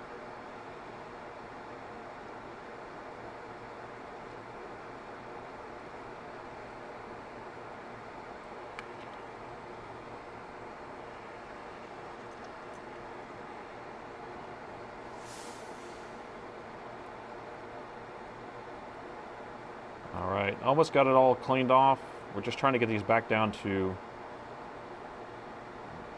flat so we can raw dog this all over again. Okay.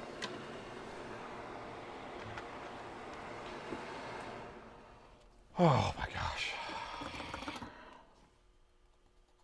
Yeah, this is a 7th gen something.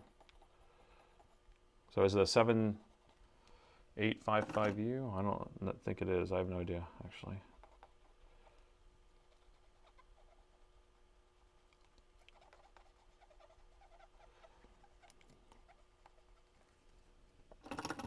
Great balls of fire. I don't know if this is gonna work, but I'm gonna listen to the person that knows how to do this.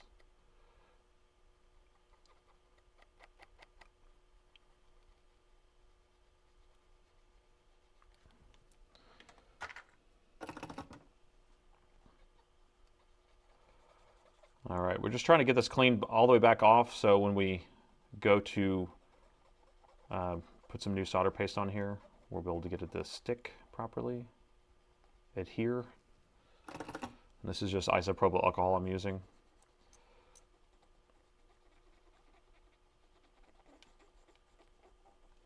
Okay.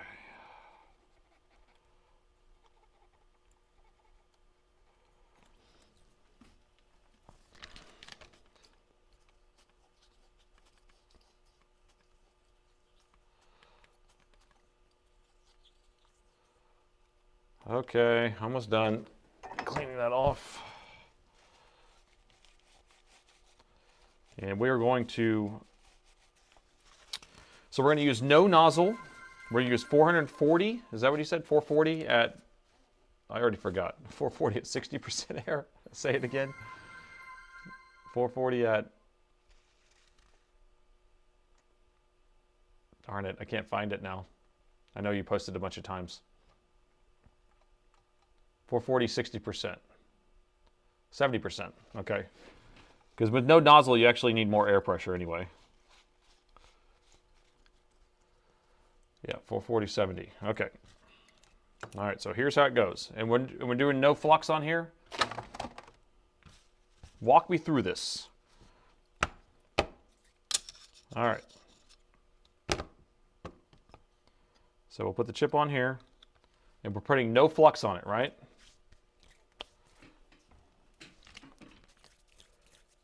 Oh yes, okay, good idea. That's what I'm gonna do. I'm gonna add him to the bell message. Give me a second.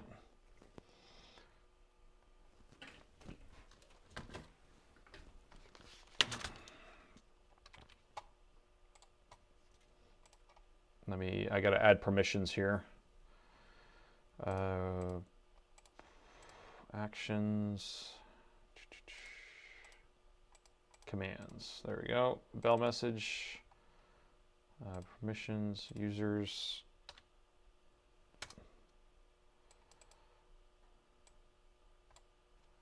Okay, all right, so you should have permission to do that now.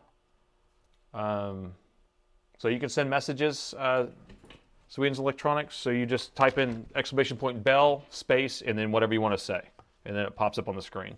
If it's too long, it cuts off the screen, so don't do it too far. But should I be adding flux to this?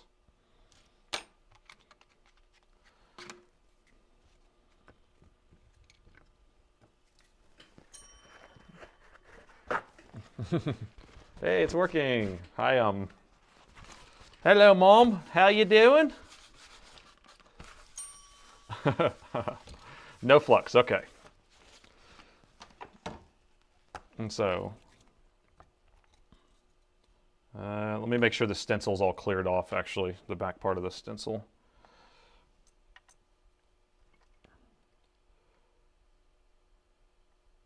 Yeah, we're gonna have to clean this out too.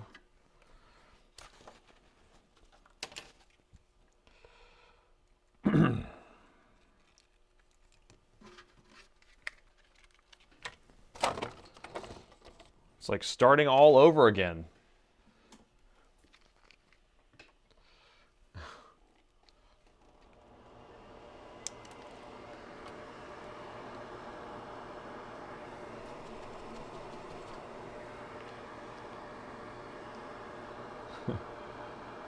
All right, I'm just gonna try to clear out. There are a couple solder balls stuck in this. We wanna make sure that this is completely clear when we're trying to get the solder paste down in there.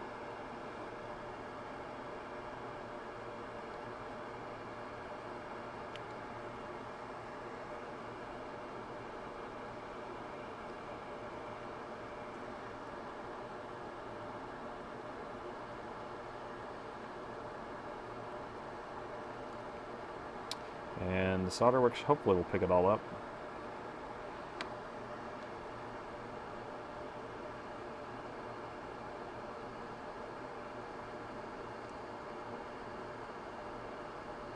Okay.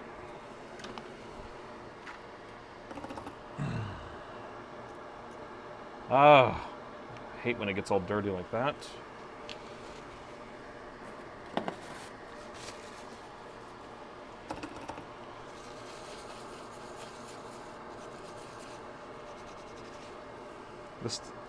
This thing has like texture to it, which is crazy.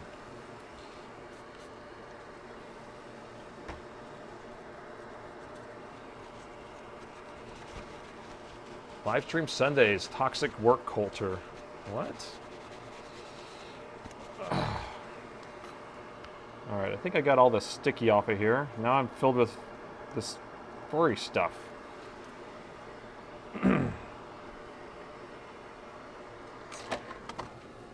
It's like everything's so sticky with this flux, and it's irritating me. I don't want to have any of the furry stuff in here. Just blow it, yeah, okay. It's good, yeah. I just put a bunch of isopropyl on it. I'm gonna blow it over here.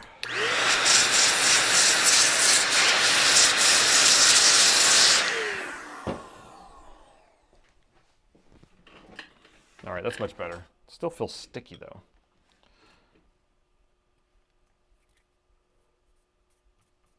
Hopefully that's clean enough. Does that look clean enough? Do we have all the holes clear? It's like my hands are completely sticky.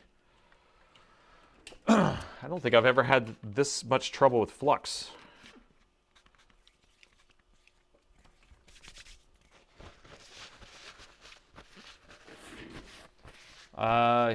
You highly recommend a very thin layer of flux. Well, right now I'm going to kind of go with the person who's been doing this every single day. I know that I usually put a layer of flux when I'm doing balls, but when I'm doing solder paste, I generally don't. So it really depends. Ah, this is so sticky. Ultrasonic cleaner it. Yeah, I have it warm.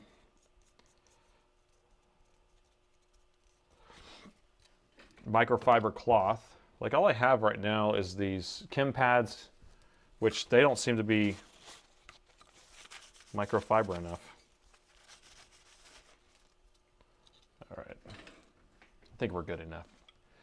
I think we're good. And blow it off one more time. Yeah, see, it's like so sticky that everything kind of keeps getting on here. Every time I douse it, this is 99%.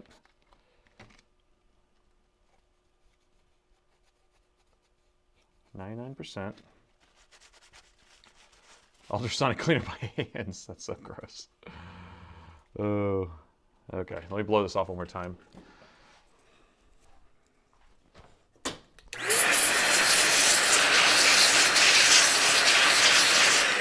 All right, are we good? I think this is good enough, right? I don't know how picky we need to be with this. Looks good. Are all the holes clear enough? What's up with that hole?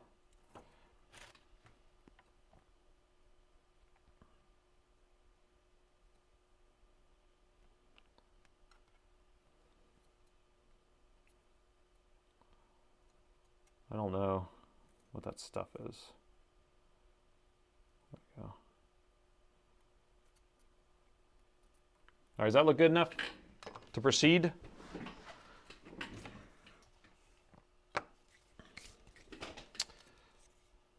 All right, so we'll put this on here like this.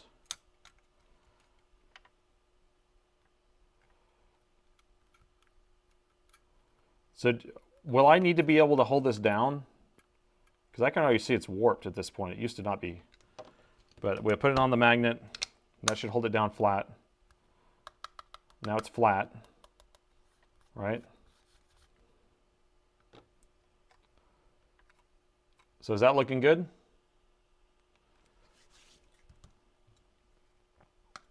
Yeah, it's flush. I'm going to blow it one more time just to see if I can get rid of any extra fuzzes that are around here.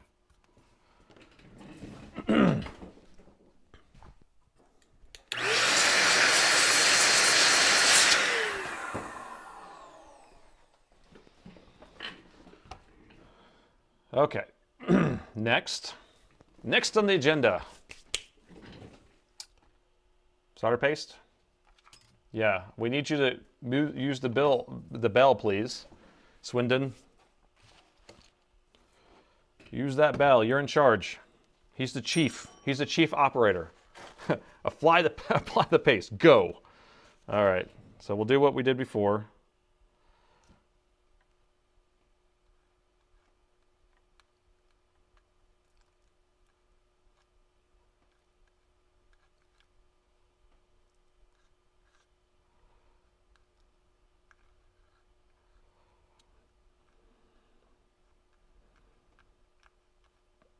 Swindon, do you use the same jig?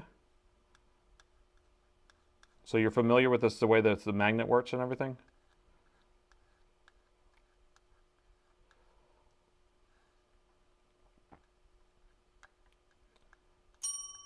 Okay, perfect. Well, then you know exactly what we're going to be doing here.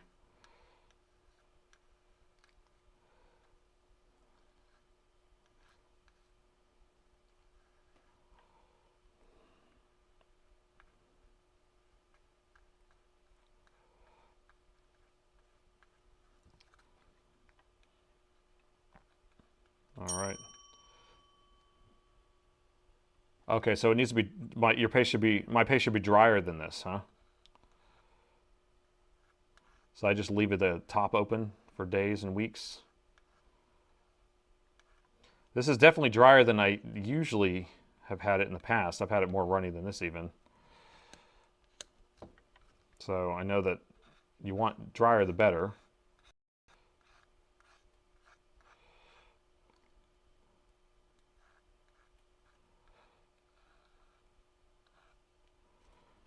All right, and then so what I did before is I wiped it off afterwards. Use hot air on the tub and stir it around. Really? To try to dry out the flux out of this? Huh. Okay, that's interesting. Now, I wiped it off before with one of these little cubes and then a Kim pad. Should I do that the same way? I just want to try to get the rest of the stuff off of here.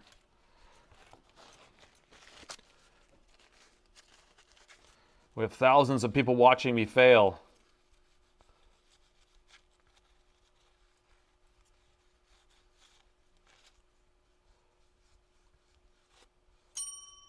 Okay, is that going to work? Is that good?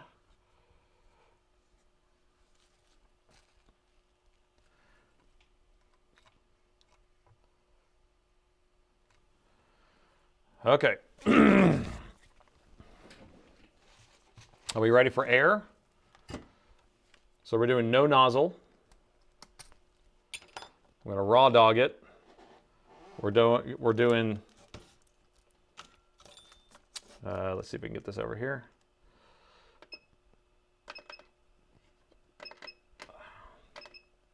$470. Wait, 440. I'm getting all the numbers mixed up, which is funny. 440, 70%. Okay.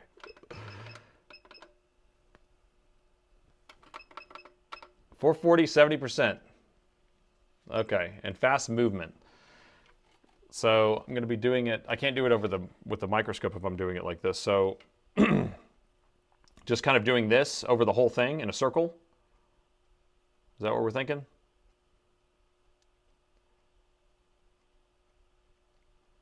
I'll see if I can get the microscope in there or some sort of view that we can see it happening. But if I just kind of do it in that motion, we should be good. All these people want to do the bell command. Yes, wider spread though. Okay. Hold the stencil down. Oh, okay. So if I hold the stencil down right in the middle, would the back of this would work? Or should I be trying to, well, if I use just I don't want to mess up those tweezers. Don't hold it down. Don't hold it down. Okay. We got hold it down, we got don't hold it down. But I'm listening to Swindon here because he uses this exact same process every day. Okay, here we go. So I'm going to do a circular pattern like this, wider, fast, high heat. And I'll see, maybe we can get the, let's see, maybe a split view. Oh yeah, that's a good view. Oh, I like that. That's a good view, huh? Okay. So I'm going to try to do this. Okay. All right, we're going in. I'm going to put some air on.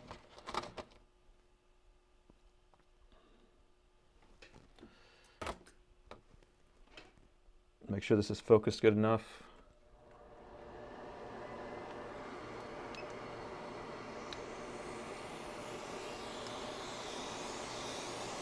I don't know how close I need to be, but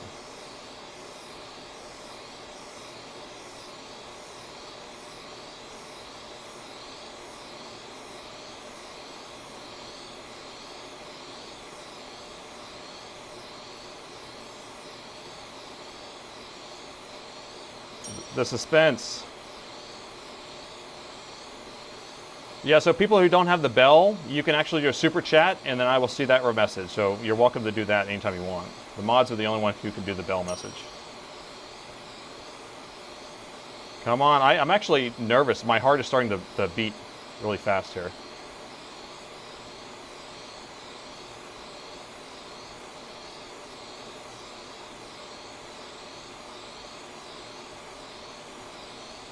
Heat the whole stencil. Am I not doing it the whole stencil?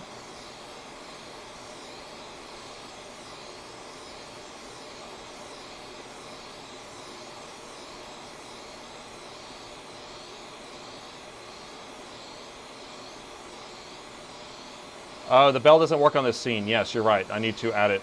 Thank you.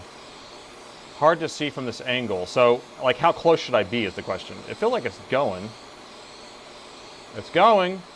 I don't know if the stencil's lifting up or not, but...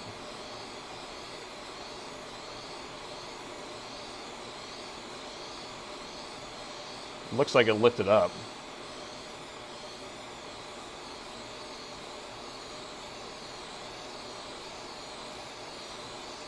What's up in the middle there? Okay, I think we're done, right? I got all the edges. Can't tell what's going on here.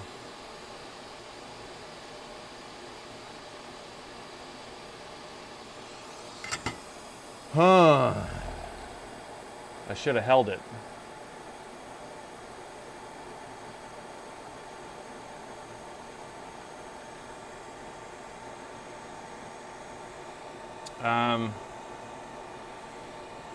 Well, I have no idea if this worked or not. See some crazy stuff going on here. What the what?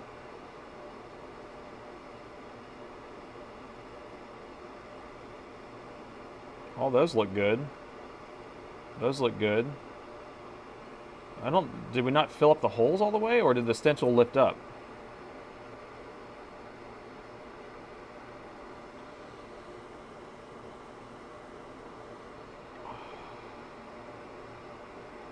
I mean, look at this. How is that even possible? I'm so sad. Too much air. The balls jumped out. Possibly. Just lift it. Here we go. Okay.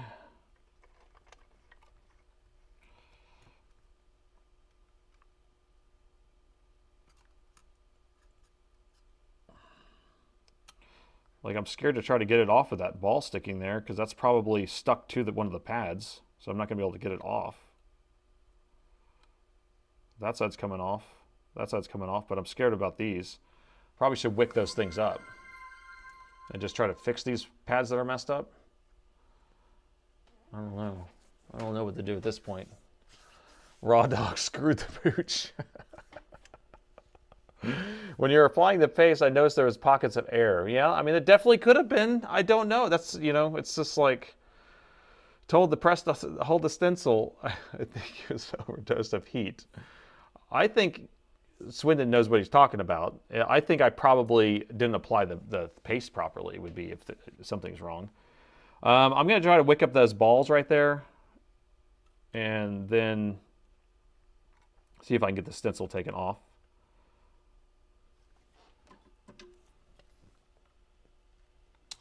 You have a super chat? So I got distracted. That's why I use tweezers around the sides. I mean, this thing's way too big for tweezers around the sides. So I don't know. Like, I could do this maybe around the sides and then move to that side. But it's like, because we're heating the entire stencil, it's really hard. You have to go over the paste twice. That's probably, yeah. I don't know why I did not do that. I'm just going to pick these little balls up here. Is everyone sad? I'm sad. I'm sad. All right, are we going to be able to get this thing out of here? That is the question. Like, that ball's so big right there too. That ball's so big. That ball's so big. Like, all of these are sticking through here. That one's really big. Okay. Can you preheat the stencil? I mean, that's what I'm kind of doing, but... All right, I'm going to have to just take this thing off like we did before, because I don't know how else I'm going to do it without ripping a pad. I don't want to rip a pad. I think we're getting closer. Now, I'm going to tell you right now, if I was doing this on my own, I'd be going through the exact same process. It usually takes a few iterations to kind of get that figured out, and it does help a lot that I do have experienced people in here, especially people who have used this exact same setup. So I do appreciate that. So I think we were on the right track with this. I think that I just did not apply the thermal paste properly, is what I'm thinking. And you believe us, the thermal paste is probably not, it needs to be drier. Okay. So, is there a quick way for me to dry it? You're saying to heat up the actual vessel. I don't know if that will work instantaneously. Whenever you're saying too much air, like I have no nozzle in here, 70% air on this is not that much whenever you have no nozzle. I need drier solder paste.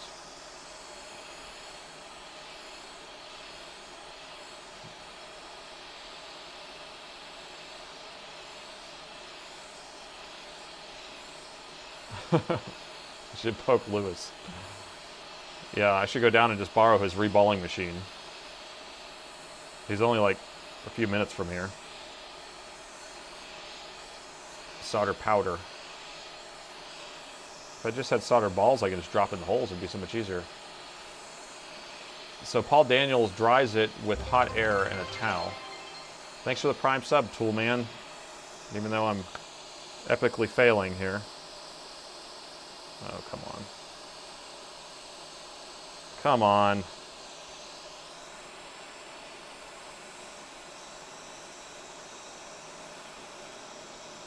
Okay. All right. Thing's completely destroyed. All right. We get to stop for a moment. Stop what you're doing, because I'm about to ruin the image of the style that you're used to. Oh, okay. All right. Give me a second here. We're going to hang for a minute. We're going to hang for a minute, and then we'll come back to this crap. I wish I had more coffee, though. All right, so I think the... hey, thanks for the super chat. Yeah, I think I need to work on our solder paste. But I think we're on the right track. So when I was preheating this is still hot here. I want to see if we can get a better angle. So let's see. How can we... So I was basically... I was starting on this edge going out to... I was staying on the outer edges is what my goal was when I was doing that. So is that the proper way, right? I didn't even need to go in the middle at all. It's just trying to stay on the outer edges. Or do I need to make sure that I'm kind of doing an X or what? I don't really... Or do I need to stay further away? Because I was probably getting about that far off of it. So do I need to... Is the idea of staying further away?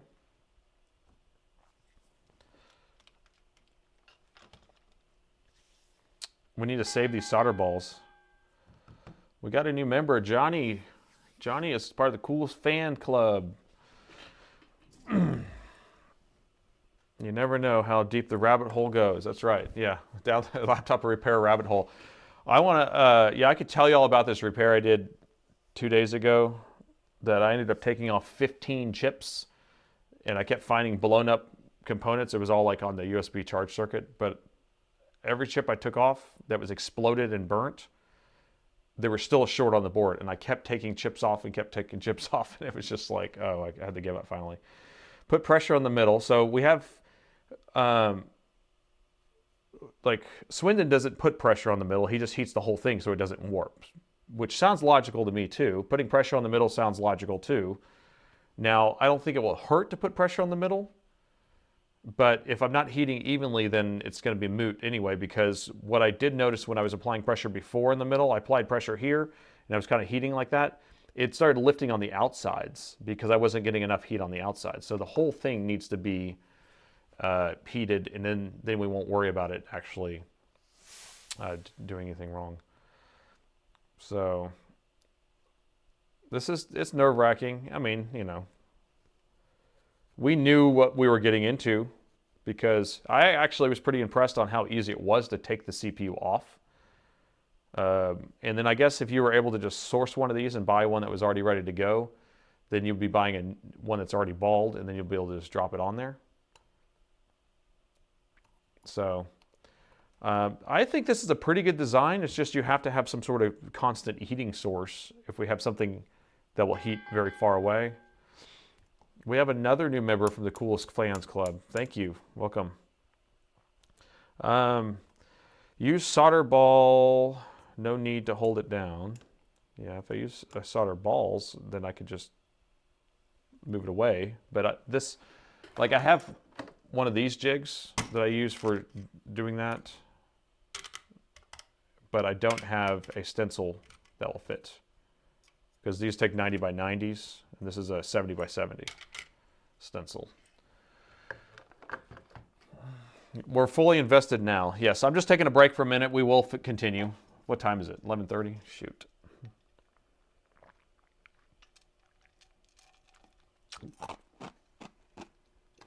You think this isn't a direct heat stencil? I'm starting to think that, but since Swindon uses these, thanks, Andy. Yes, thank you, Swindon. Thank you so much. Andy. Thank you, Andy. So he uses this exact one, okay? He uses this exact process. He live streams every day. Okay, well, I need to follow him. He live streams on YouTube.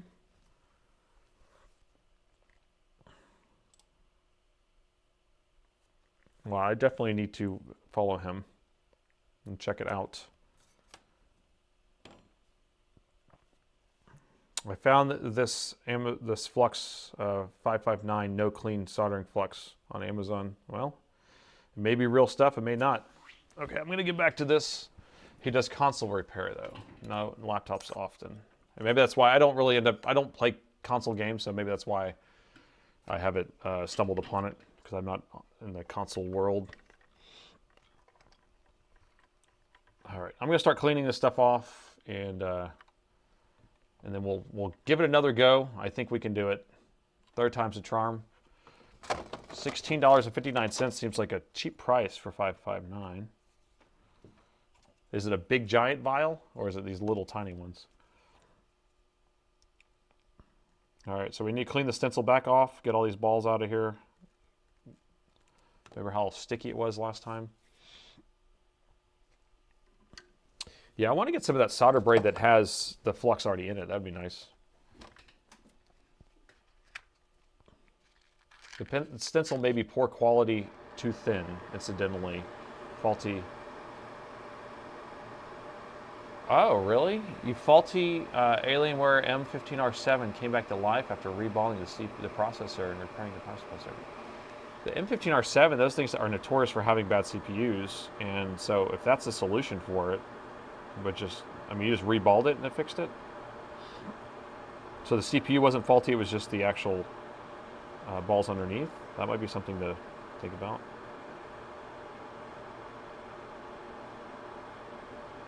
Now I don't know where to go after this, so if we do it third time and we're not able to do it, I don't really know what to do, because we've already been at this for 2.5 hours. And so I may have to go back to the drawing board with trying to come up with another plan, but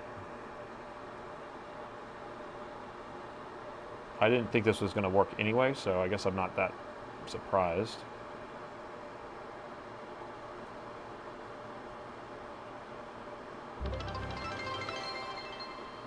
We got some bits. Thank you for the bits, Kevin. Or Kev H. I never know how to pronounce names.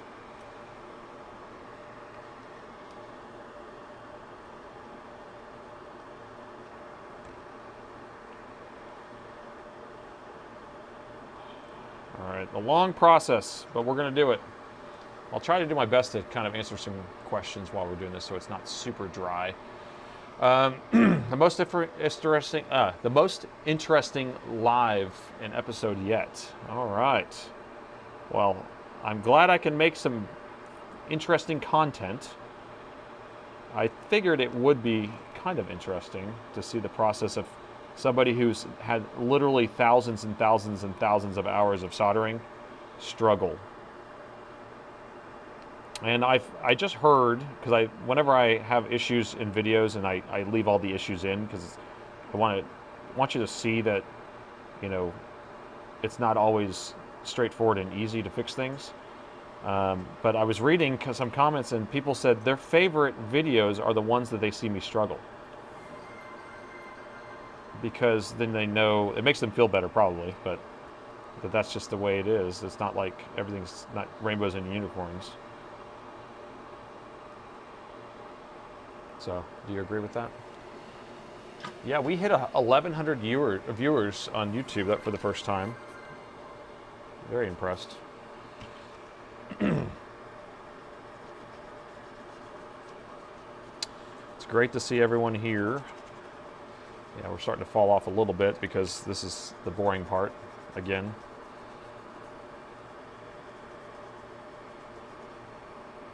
Yeah, if I spent tons of hours reballing, that I would know how to do this. I've reballed plenty of small chips, but not these big ones. And so, look, we have to pay attention to things like this.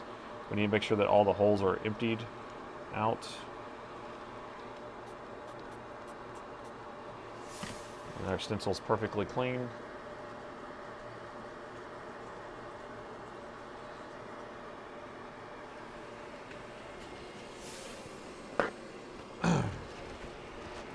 Even if you experience people struggling, new tasks, all the skin, wake up, smell the flux. All right. Is this all sticky again, all over again? You learn when you struggle, right? And you don't learn when you give up. So, a good thing to ask your kids every day is, what did you fail in today? Because then they can know that it's okay to fail, because that's how you actually learn how to do something. So you ask them what they failed at, and then they will end up succeeding at some point. Okay. Hot air it, spray it, alcohol, hot air it. Yeah, let's try that. Let me get this sticky off my desk. This is the most sticky desk I've ever experienced in my life. I feel like I have like a mess of towels and Kim pads. Okay.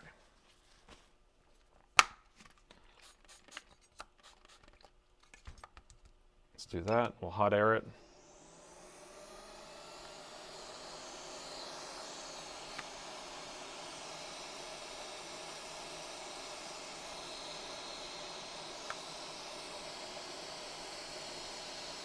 You know, like I'm holding my hand out here. I'm just trying to figure out how high up I should be on this, because this is actually getting pretty good heat. And so if I stayed back here, I might have more like even heat. I don't know. Because I was getting about that far. And so maybe if I go that far, I don't know. The stencil seems pretty good now. I mean, I could use, should I do it with water? It's just sticky, so every time I try to wipe it, anything sticks to it. So that's why I'm trying not to use anything to touch it with. But I'm happy with what that looks like. All right, so that's done. Let's clean this off now.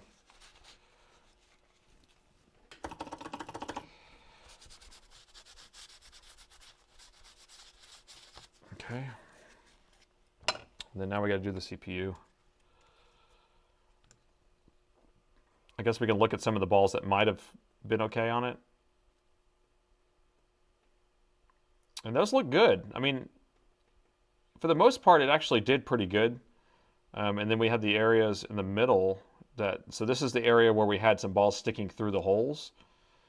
And it looks like it's slid over or something. I don't know why that one got big. So it's like it stole the ball next to it. All the big balls next to the small balls. So I think it did lift up, like you were saying. So I think I will have to hold it down. I don't think it's going to hurt anything to hold it down in the middle. All this area right here is it slid when I was trying to get it off the stencil.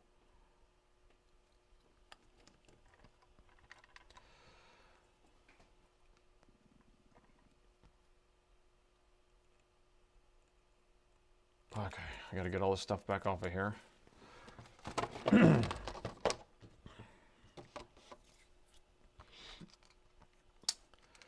Just lay tweezers down and hold it. Yeah, I'm gonna use the back of my tweezers on this route, on this time around. I have to make sure I have it far enough away so I don't burn my hand. But because the heat's spreading a lot.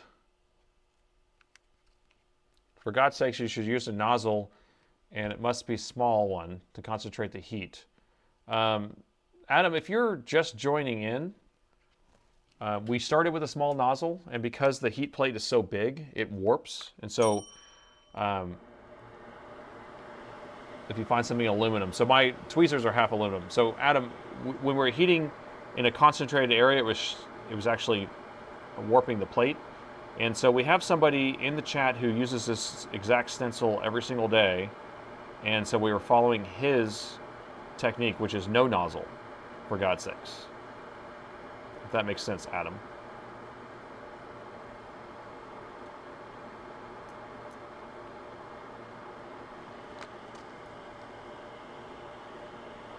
Or Adam, do you use this exact stencil? Maybe you do.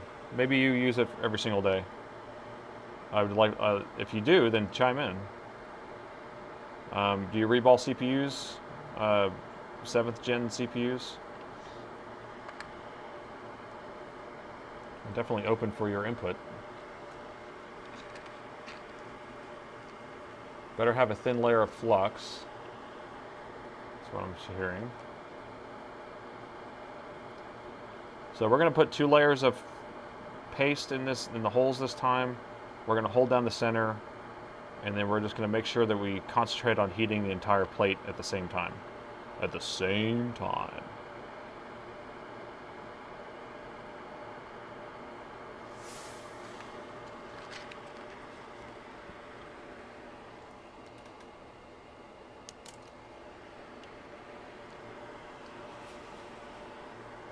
Yeah, we don't want to heat the center. We want to heat the edges. But we want the whole thing to be heated, really. For God's sakes, that's right. Use a hot air gun. Yeah, I could grab my hot air gun and just raw dog it that way. Since we're raw dogging everything right now. The CPU's not even going to work by the end of all this.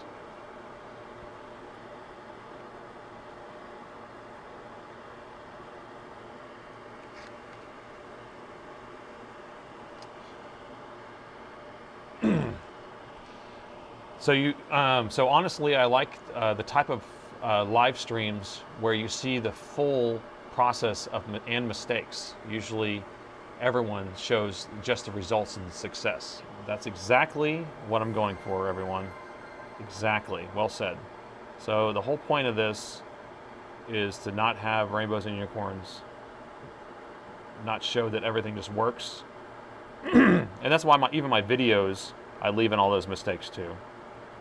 I mean, I still cut it down so it's faster paced, but I do leave in where I'm like fumbling idiot a little bit.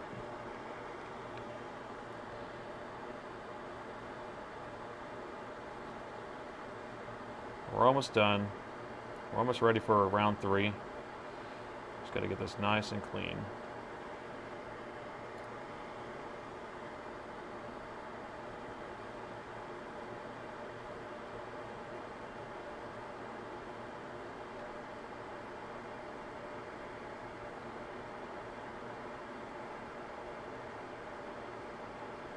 Okay.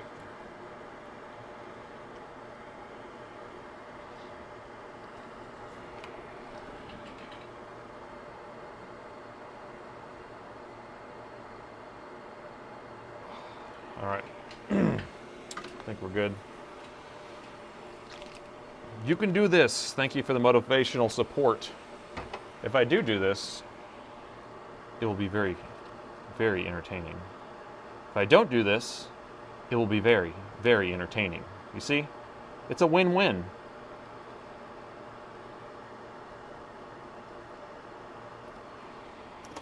It's a win-win-win.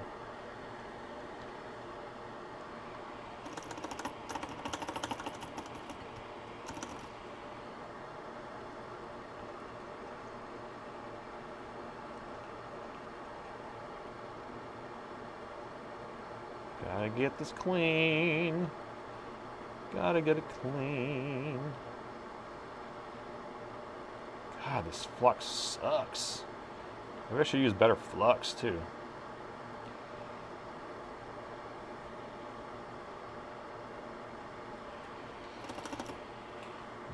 Can't get this off. Got to heat it again. Win-win-win.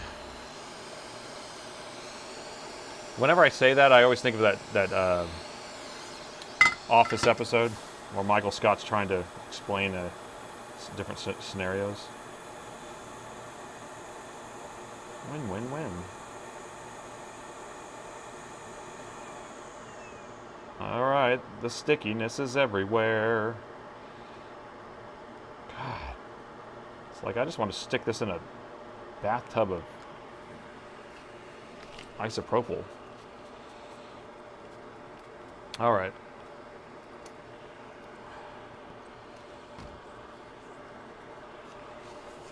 Almost there. How did it work? It's definitely... it's a 7th gen i5, is it really? Oh. Well, that's not even worth saving. No, it's not worth saving. We've got a couple... Should I even worry about these, Swindon? Those little... when you have it where it's just a little bit raised up on some spots, I mean, most of it's gone. Should I even worry about it? I'm not that concerned with it because the solder paste is going to mix with it. And since yeah, I'm good. I'm good, mate. Love it. Love it. You're the man. Okay. And I guess your name's Andy, is that right? I can call you Andy instead, but... Okay.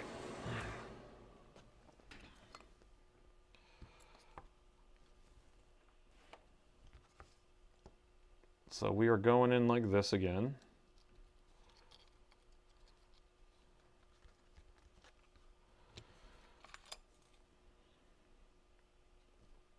Where's my stencil?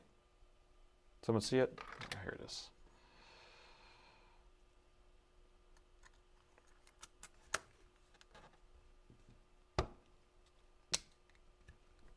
All right, we're nice and tight.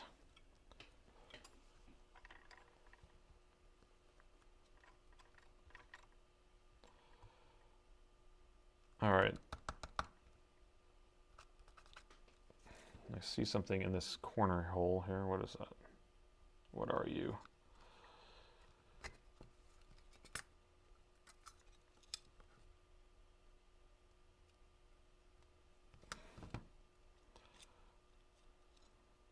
I'm going to blow this like I did before.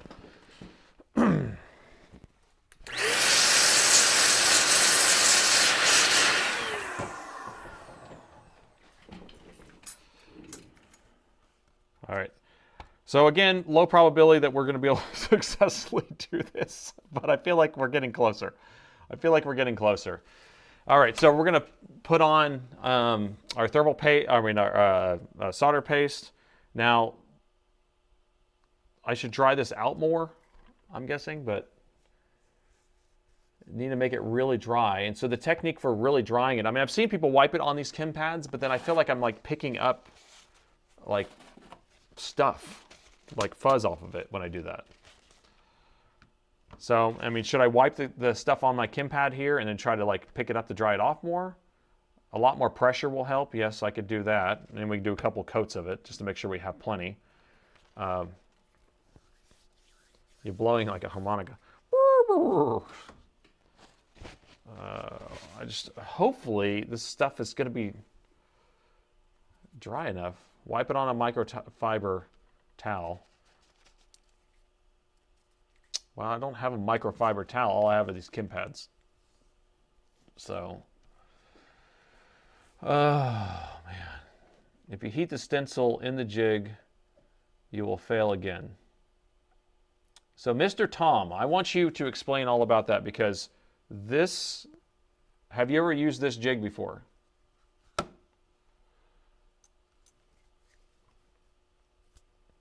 When lifting, the balls were okay. Small clamp to hold down the center. My plan is to do this in the center. Is that okay? Or this? Because I feel like we're going to have to do something. Don't wipe it at the end.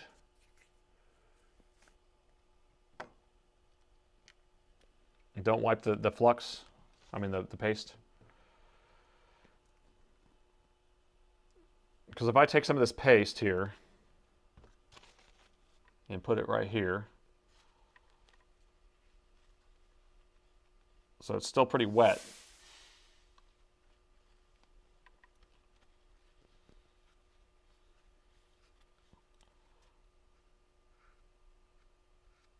I'll try to pick some of it back up. I mean, it's drier, I guess, but still wet.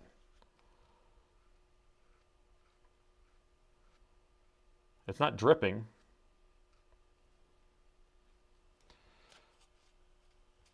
Yeah, it looks like thermal paste. You're right. That's why I keep calling it that. Should I go with this? Are we good? I'll just apply some pressure, make sure we're doing good. It's too wet.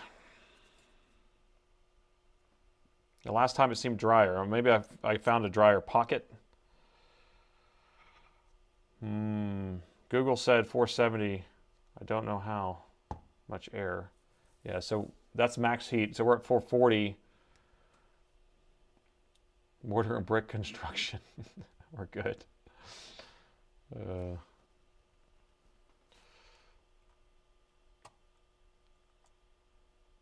I'm just trying to figure out. I mean, I don't want to do this a fourth time. So this is kind of like going to be a deal breaker here.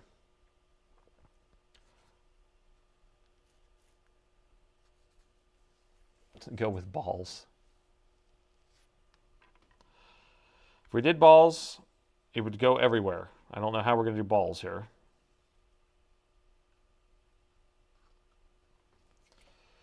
What temp is the solder paste? It's 183. I only have two different types of solder paste. And they're both cheap. Because I don't reball stuff enough. I think this is the other stuff I have. Some other stuff here.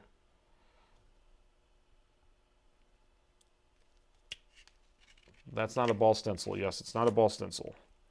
This stuff might be drier. We can take a look at this.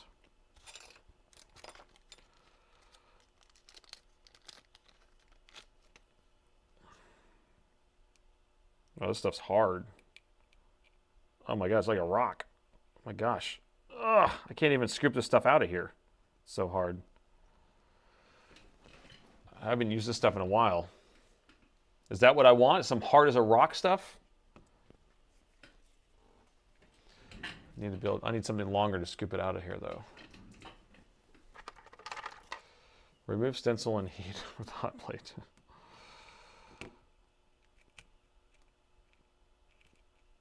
Okay, so this paste down here is pretty freaking hard. All right, so here's the other solder paste. What temperature is this stuff though?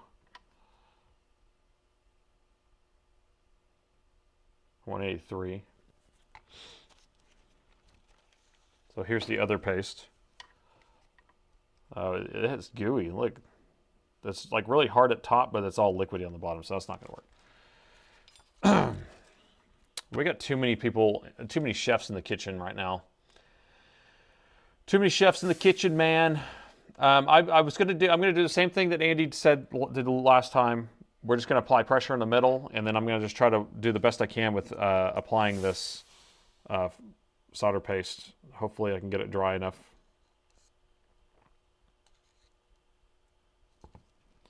So that's what we're going to have to do. Here we go. Remove stencil before heating. Everyone wants me to remove the stencil before heating. This is too much.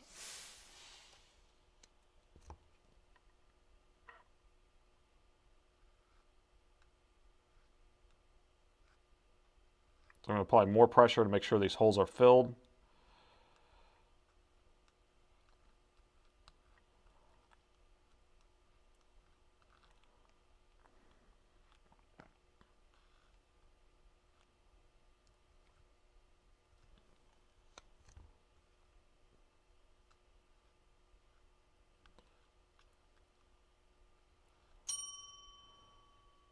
Don't remove the stencil. I am not going to, I promise.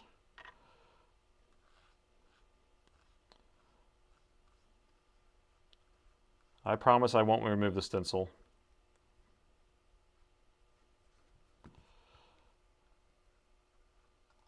Because I know for a fact that somebody uses this exact setup and it works for them. So I want to do exactly what they're doing in order to get it to work. Now I need to somehow get my paste not so pasty.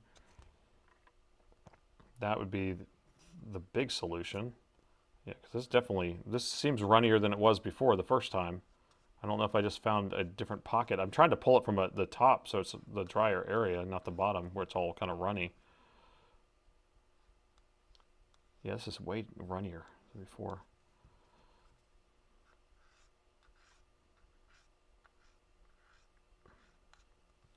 Trying to pack it in there. I think this is too wet now. Yeah, I'm going to put some good pressure on the center when I heat it.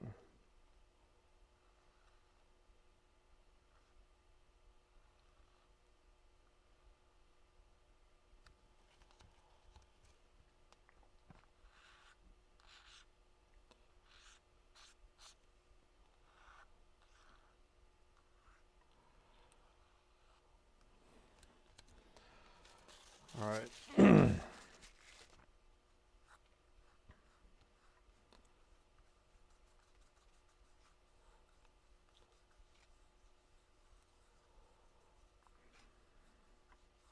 All right, let's look over this real quick before we heat it up.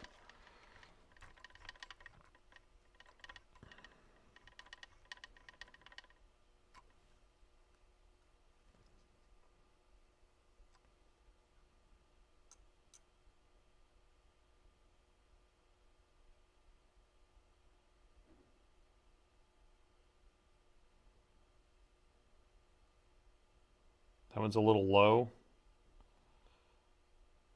That one has something in it.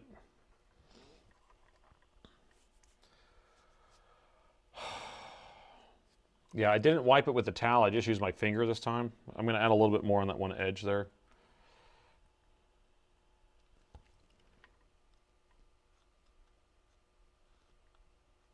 This seems a little drier, actually, this batch I just got.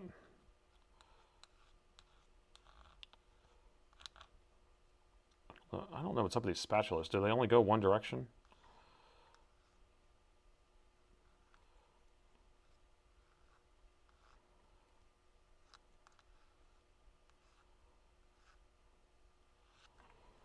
Okay. Use L-shaped tweezers.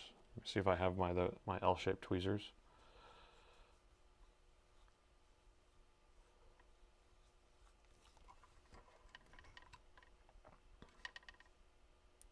All right, does that look good now?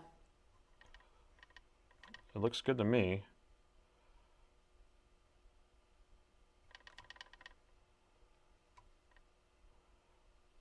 I don't know if I need to worry about that little chunk, whatever's in there. Okay, looking good to me. All right, so as for using the flat tweezers, let's see if I can find them.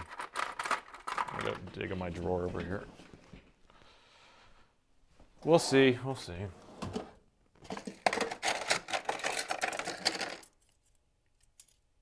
Trying to find a pair of those. I know I have a pair at home, and the other pair I was using for something else, and I couldn't find them. Let me see if they're up here.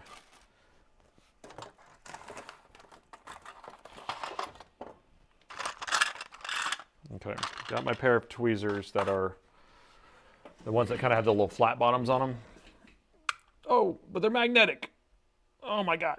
Okay, well that did not work. That's the problem with some of these. You can't use them. So did I just mess up my balls? Looks okay. Or maybe I want them to be magnetic. I don't know. I don't know. The whole team concurs. So my plan was just to use the back of a pair of these aluminum tweezers like that, maybe in this orientation, and just hold it right there in the middle. Do I have a metal ruler? Big magnet in the middle would be nice. Another magnet. I mean, I have more magnets, but it's, I think what's happening is it's losing its magnetic properties because it's heating so much.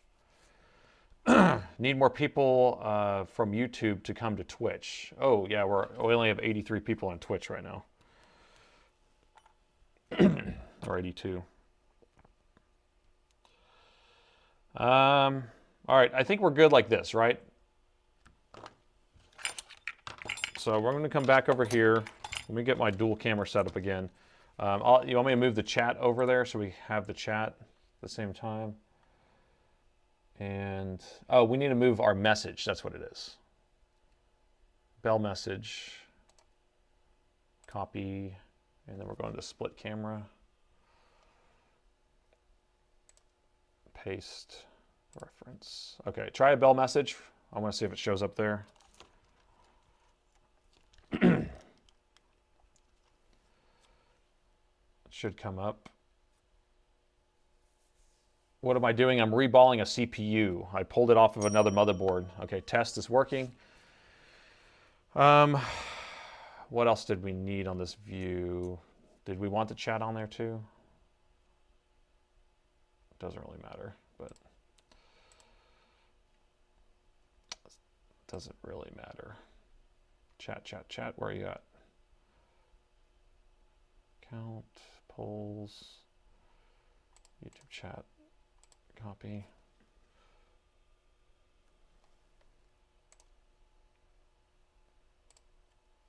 There we go. It's going to be on top of that though, but that's all we can do. Okay, so we have our chat, we have our messages. We're going to be trying to get this heated properly. I'm going to move this microscope kind of out of my way.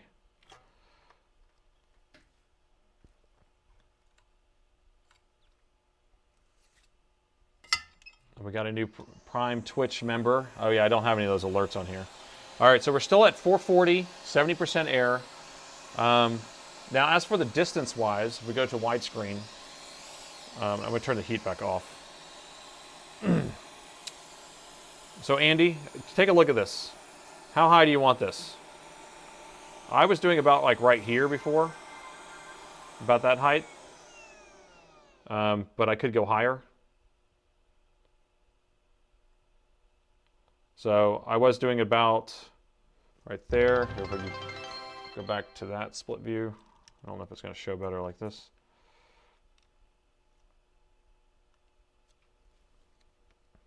Come on. Why is it not focusing? Where you had it before is good. Okay, so we'll just do that and apply pressure.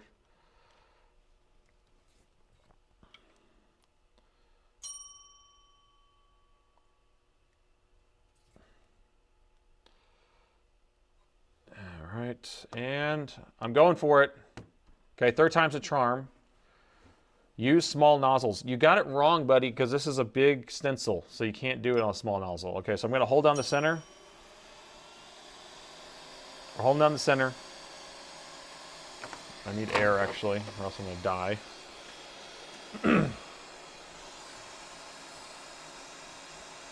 This is the way that works for you, and this is the way that it shall work for me then. I'm trying to get my hand out of the way here so I don't burn my hand. Okay, there we go.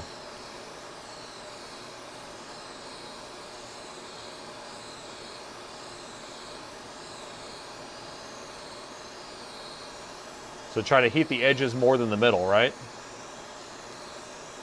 Is that kind of the idea?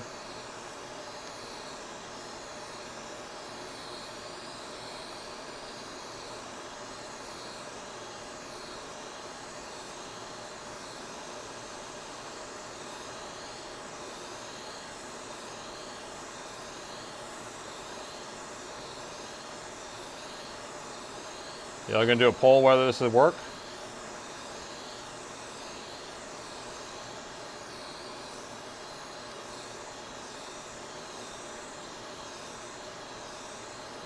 This sure is hot.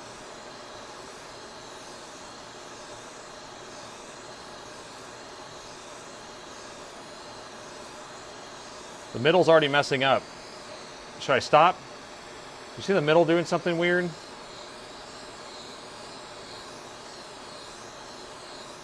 Is it air gaps or what?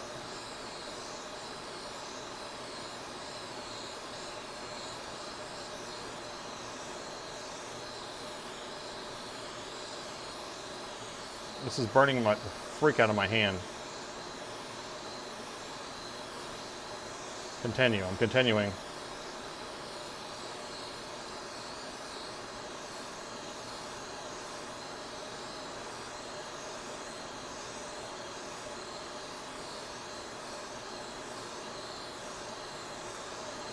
Concentrated heat in the middle is causing that. Okay, so I'm trying to stay on the edges more.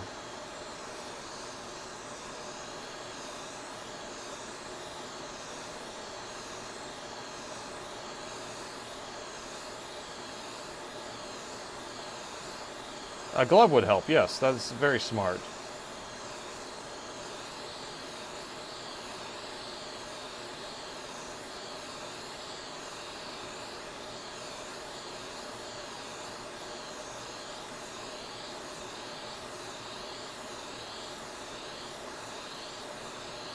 Gosh, I'm gonna get third-degree burns.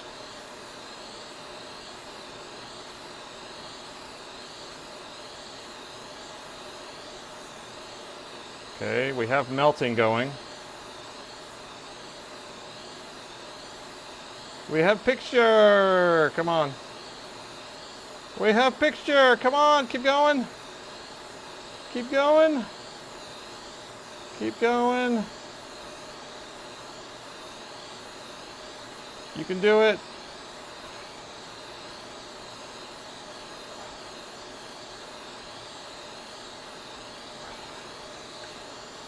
Oh. Are we good? I think we're good. Oh.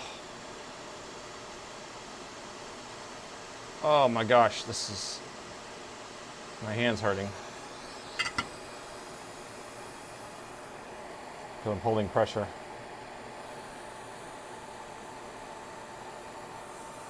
Trying to keep holding pressure there because I don't want it to pop up and warp and pull a thing off.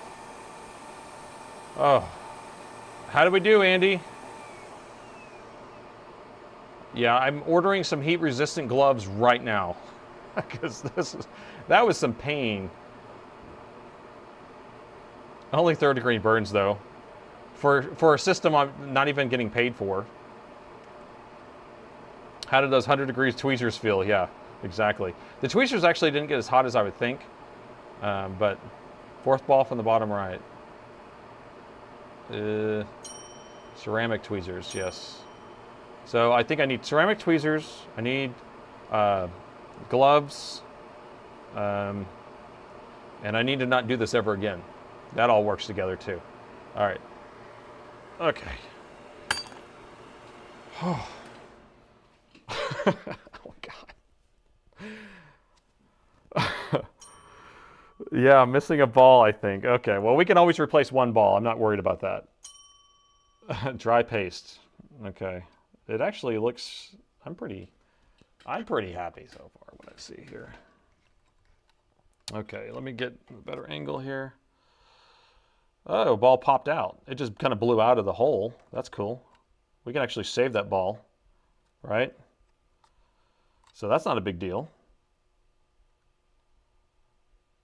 We can put that ball back on there.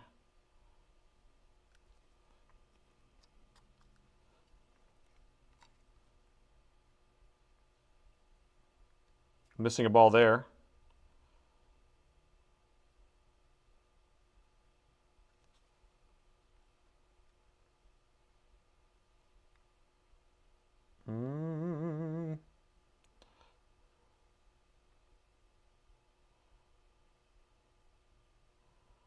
Okay, so we're missing 2 balls. Could be worse. Could be worse. What do you think? I can't believe. Oh man, 98% is pretty good. Okay, so I need to save this ball. I don't know if I have any more around here. Did we didn't save any other ones earlier, did we? We might need to make some. We'll save that guy. Or should I stick him back in there and melt him now? I would just rather do it later, right? Just save him.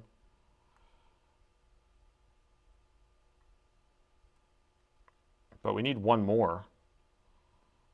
We need one more ball, I tell you. One more ball. Right there. All right, let's get the stencil taken off. New gloves for Christmas. Yeah, I have a lot of work gloves. That's a joke, but do it later. Stencil off. Okay. Popping the stencil off. Slowly.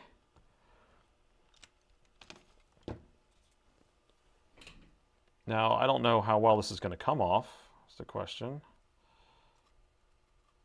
But we will see. We don't have any balls passing through, so are you just going to come off? Are you just going to come off?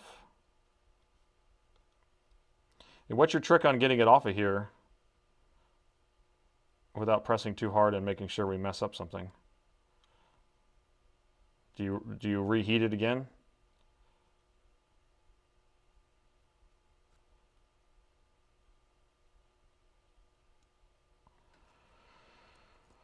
It's probably too cool now. Yeah, okay. Should I add some more flux and heat it up, or just remove it while it's still hot? Okay.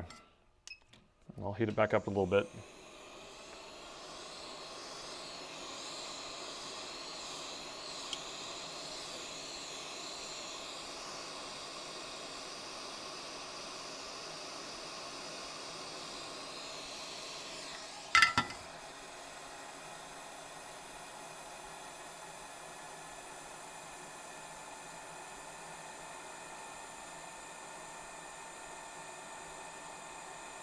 Okay. All right, I see another pad missing. 3 balls.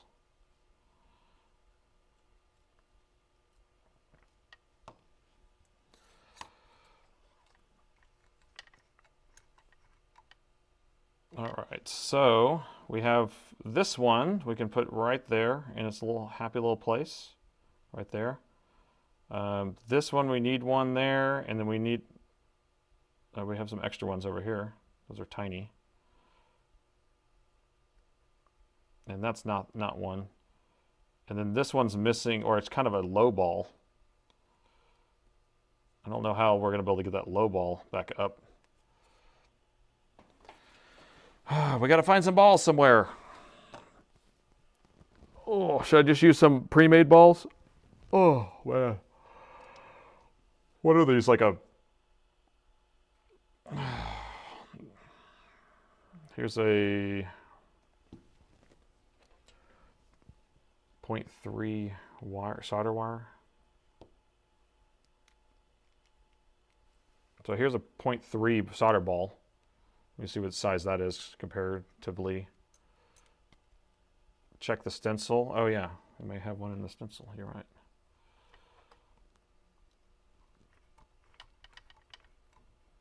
There's one right there.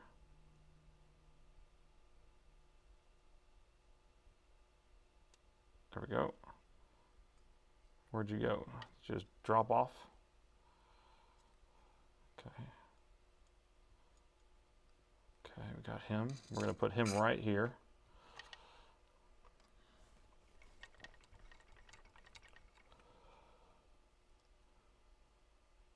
Okay, he's in the right spot. So we have 2 of them in the right spot already. And we just need 1 more later.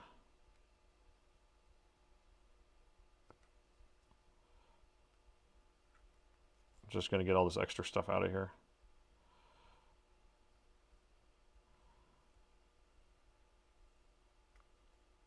All right, I'll deal with those 2 first, and then we'll come back and do this other side. I think it's a good game plan. Now, should I put this chip on the preheater? Or should I just do it in the stencil holder?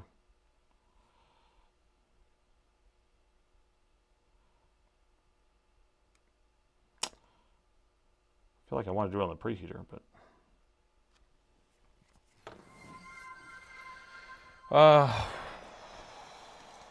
we'll see. Do we have any more in here? It's getting lunchtime. I'm getting a little shaky. I've been going for 3 hours. We don't have any more in there, so I'm just going to have to steal a ball out of one of this.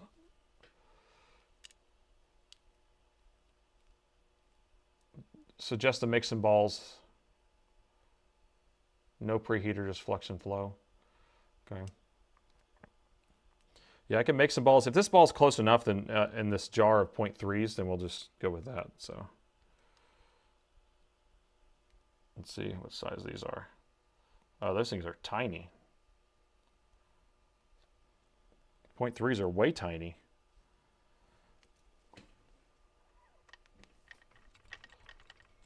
Look at that. Those are 0.3s. Look how big, tiny those are. So what size are we doing there? What size is that then? Can you tell?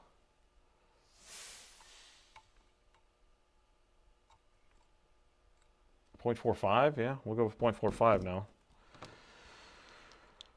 7.6, 2.5, 2.2. Let me move these out of the way. Stencil usually has a size. Well, the stencil says 0.3. That's why I'm like, I went to 0.3.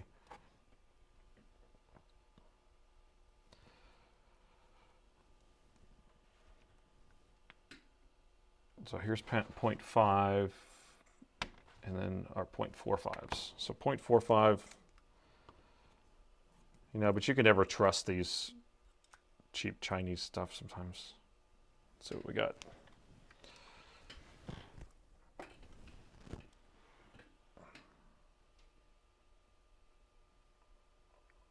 Okay, that one looks pretty good.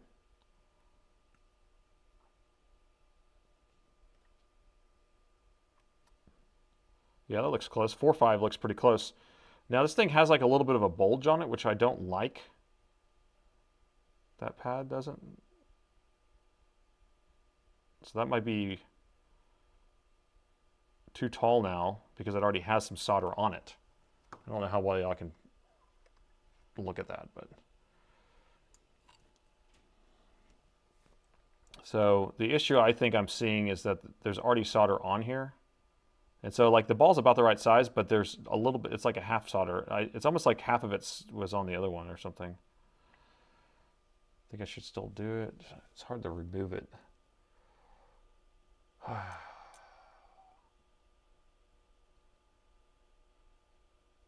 These are 0.45 balls that I'm putting on here. Use the smaller ones and then to add to this one maybe. Okay, let me set this off to the side so I don't lose it. So go back to the 0.3s that I had, which I have. There's actually a little bit around here. What if I just use one of those?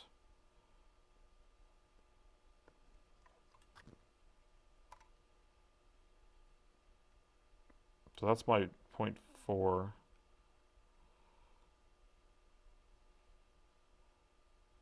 Oh no, that's my 0.4. So this is an extra ball right here. This one might be the right size. Oh yeah, that one is the right size. There we go. Found one. We got it.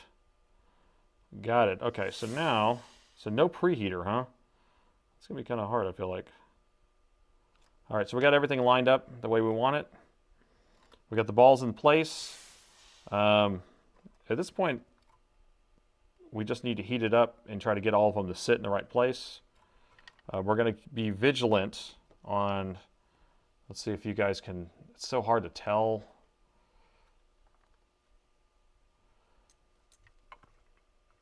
Let's see if I can get it really in focus for you. Because I need you guys to yell at me if I'm doing it wrong, or if you see something moving. Okay, so up here is that one we're gonna be doing, where is it, right there? And then we have these other two that are in this area somewhere. All right, here we go. Why no preheater? I don't know. So we're gonna do low air pressure. I usually do like a 300 on this. Does that sound about right? 300 degrees with like 30% air, or?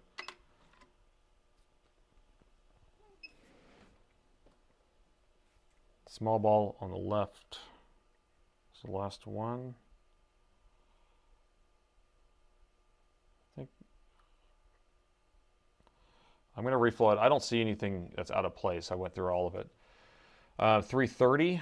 That might be a little safer to go up to 330. But just low air pressure. 5% air. That seems really low. If you don't have I don't have a nozzle on this. Should I put the nozzle on?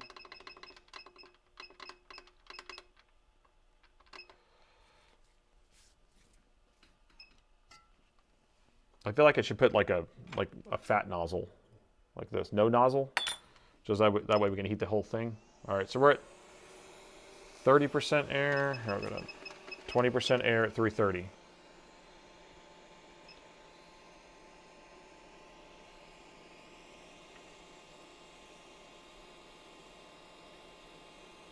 Can everyone see it good enough?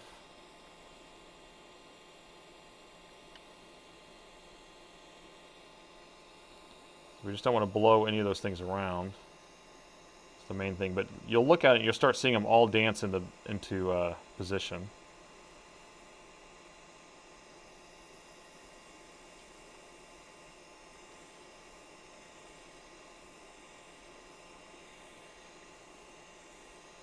.330 is too low, Lead Farmer? Yeah, that could be. Oh, see, I'm used to doing this on a preheater. That's the thing. That's funny. It's like whenever I'm doing stuff differently, because you do it on a preheater, you don't need much.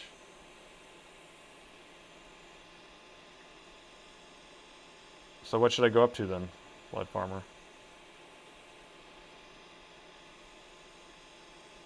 Yeah, 330 is not doing anything.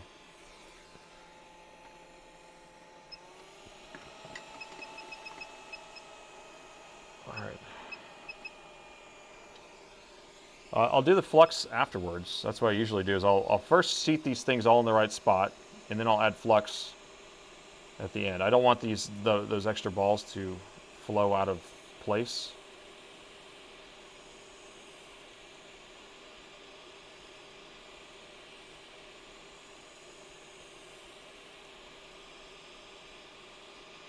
Come on, baby. With nozzle, small pressure. Yeah, I probably would use like a little nozzle on it. Okay, I got some of them. There they go. Look at it. Look at them go. Look at them go. You see them dancing?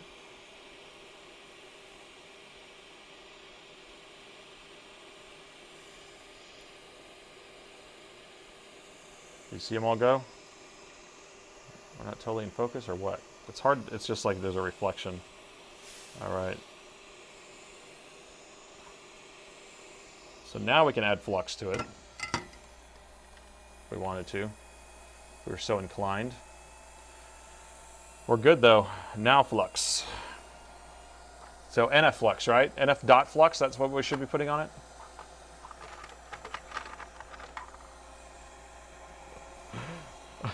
Use some cheap flux. Yeah, that way we can just ruin everything. Small nozzle. Should we do the 213? I feel like I want to do 213 on this stuff. Golden. Yeah, we're good. We just made a new CPU. Hey, I could list this on AliExpress if I wanted to. You know? I can sell this CPU as brand new.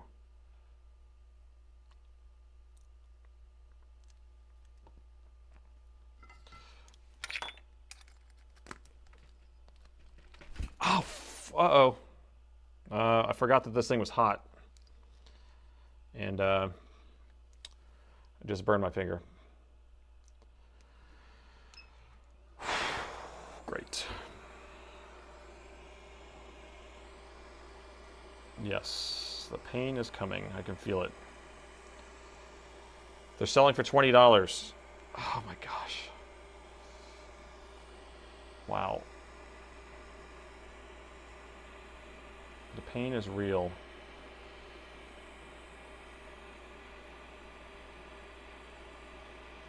I'm just reflowing with flux. I have a nozzle on it now. Doing 400 degrees at 30%, I think. And I see this smoke coming up here. Oh. My finger's really hurting now.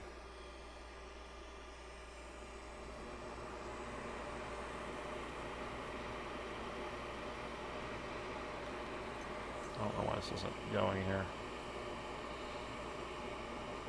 Usually see it do a little bit more dancing, but I think we're good. There we go. That's what we're looking for. Look at those beautiful balls. Beautiful balls.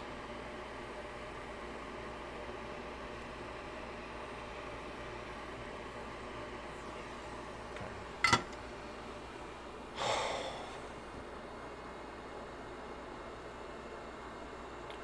I'm in a lot of pain.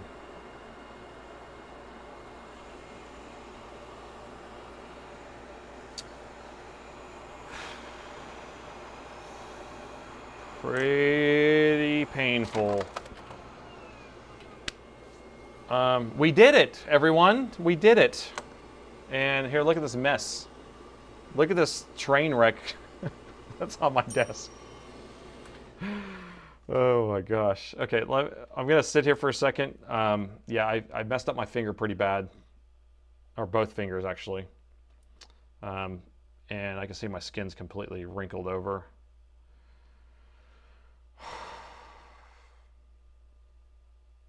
Wow. Just to tell you what I did. So this end here, it didn't have a nozzle on the end. And so if it had a nozzle, then I wouldn't have like grabbed it because I would have known it was hot.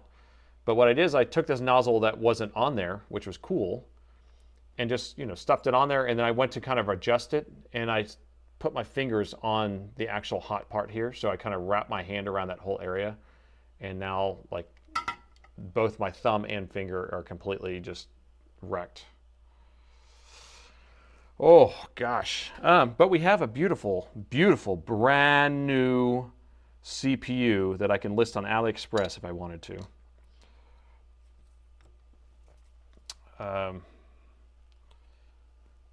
We'll see our fruit of our labors here.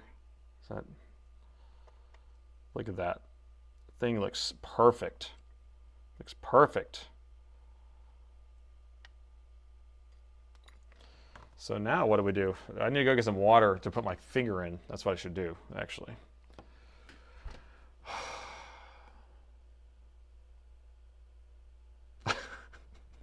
Sucks. Sucks, man. Oh, okay. I'm gonna take a drink of water. Yeah, you feel the pain, you feel the pain. Never use water. What am I supposed to use then? I got burn cream at home. I don't even have any here, which is funny. Yeah, running water. Solder it. Ice bath, yes. Yeah, the pain's starting to increase on here. Here's what I'm going to do. I think that we're just going to, like, stop.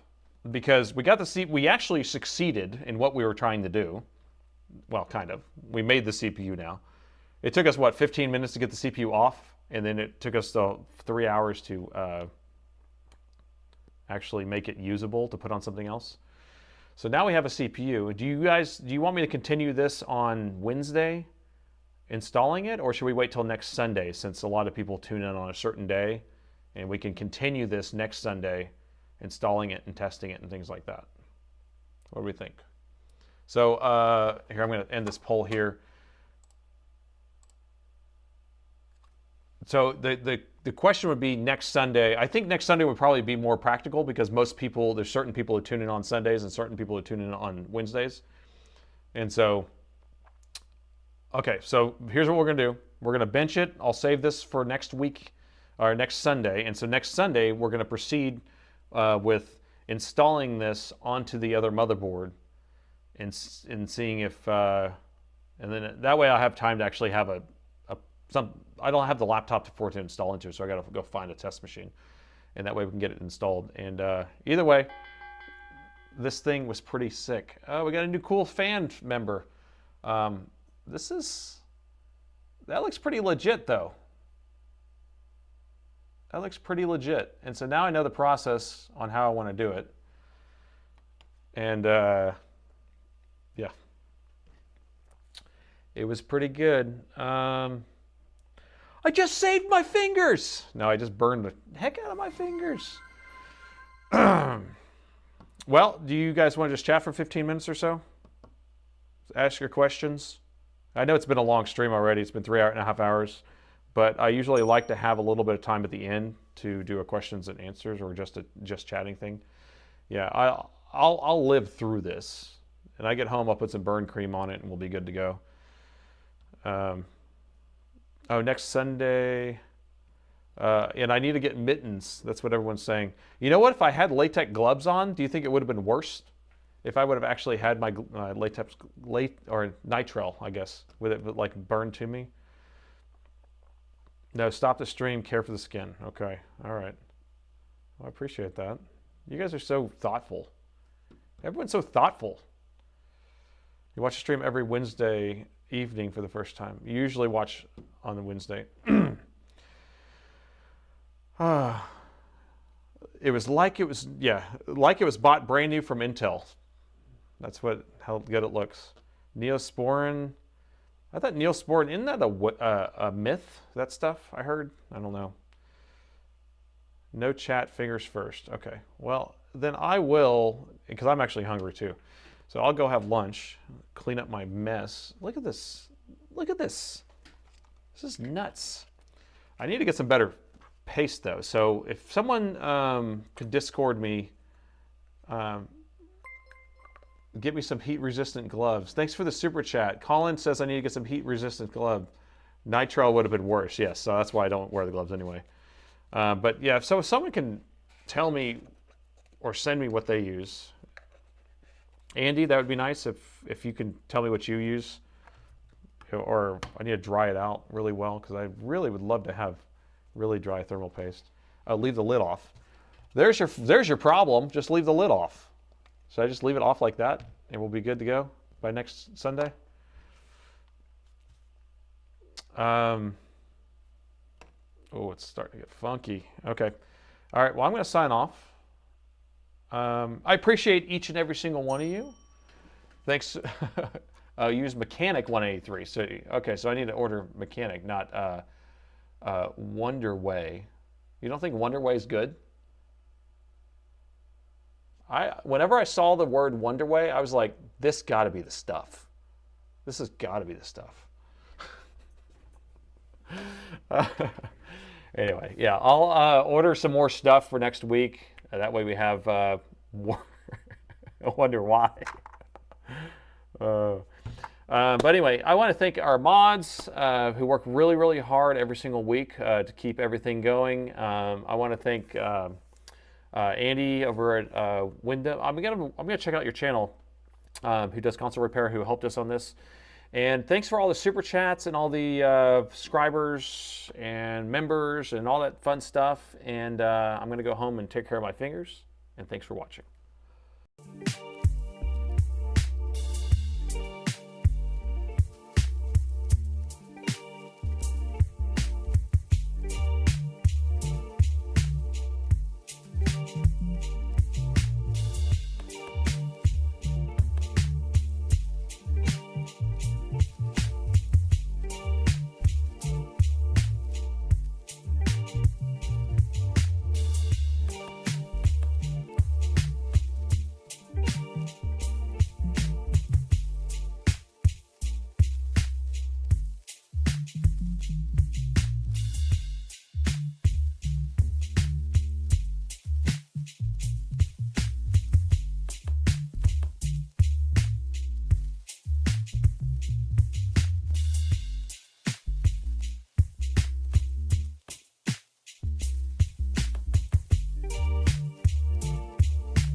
I couldn't save my finger!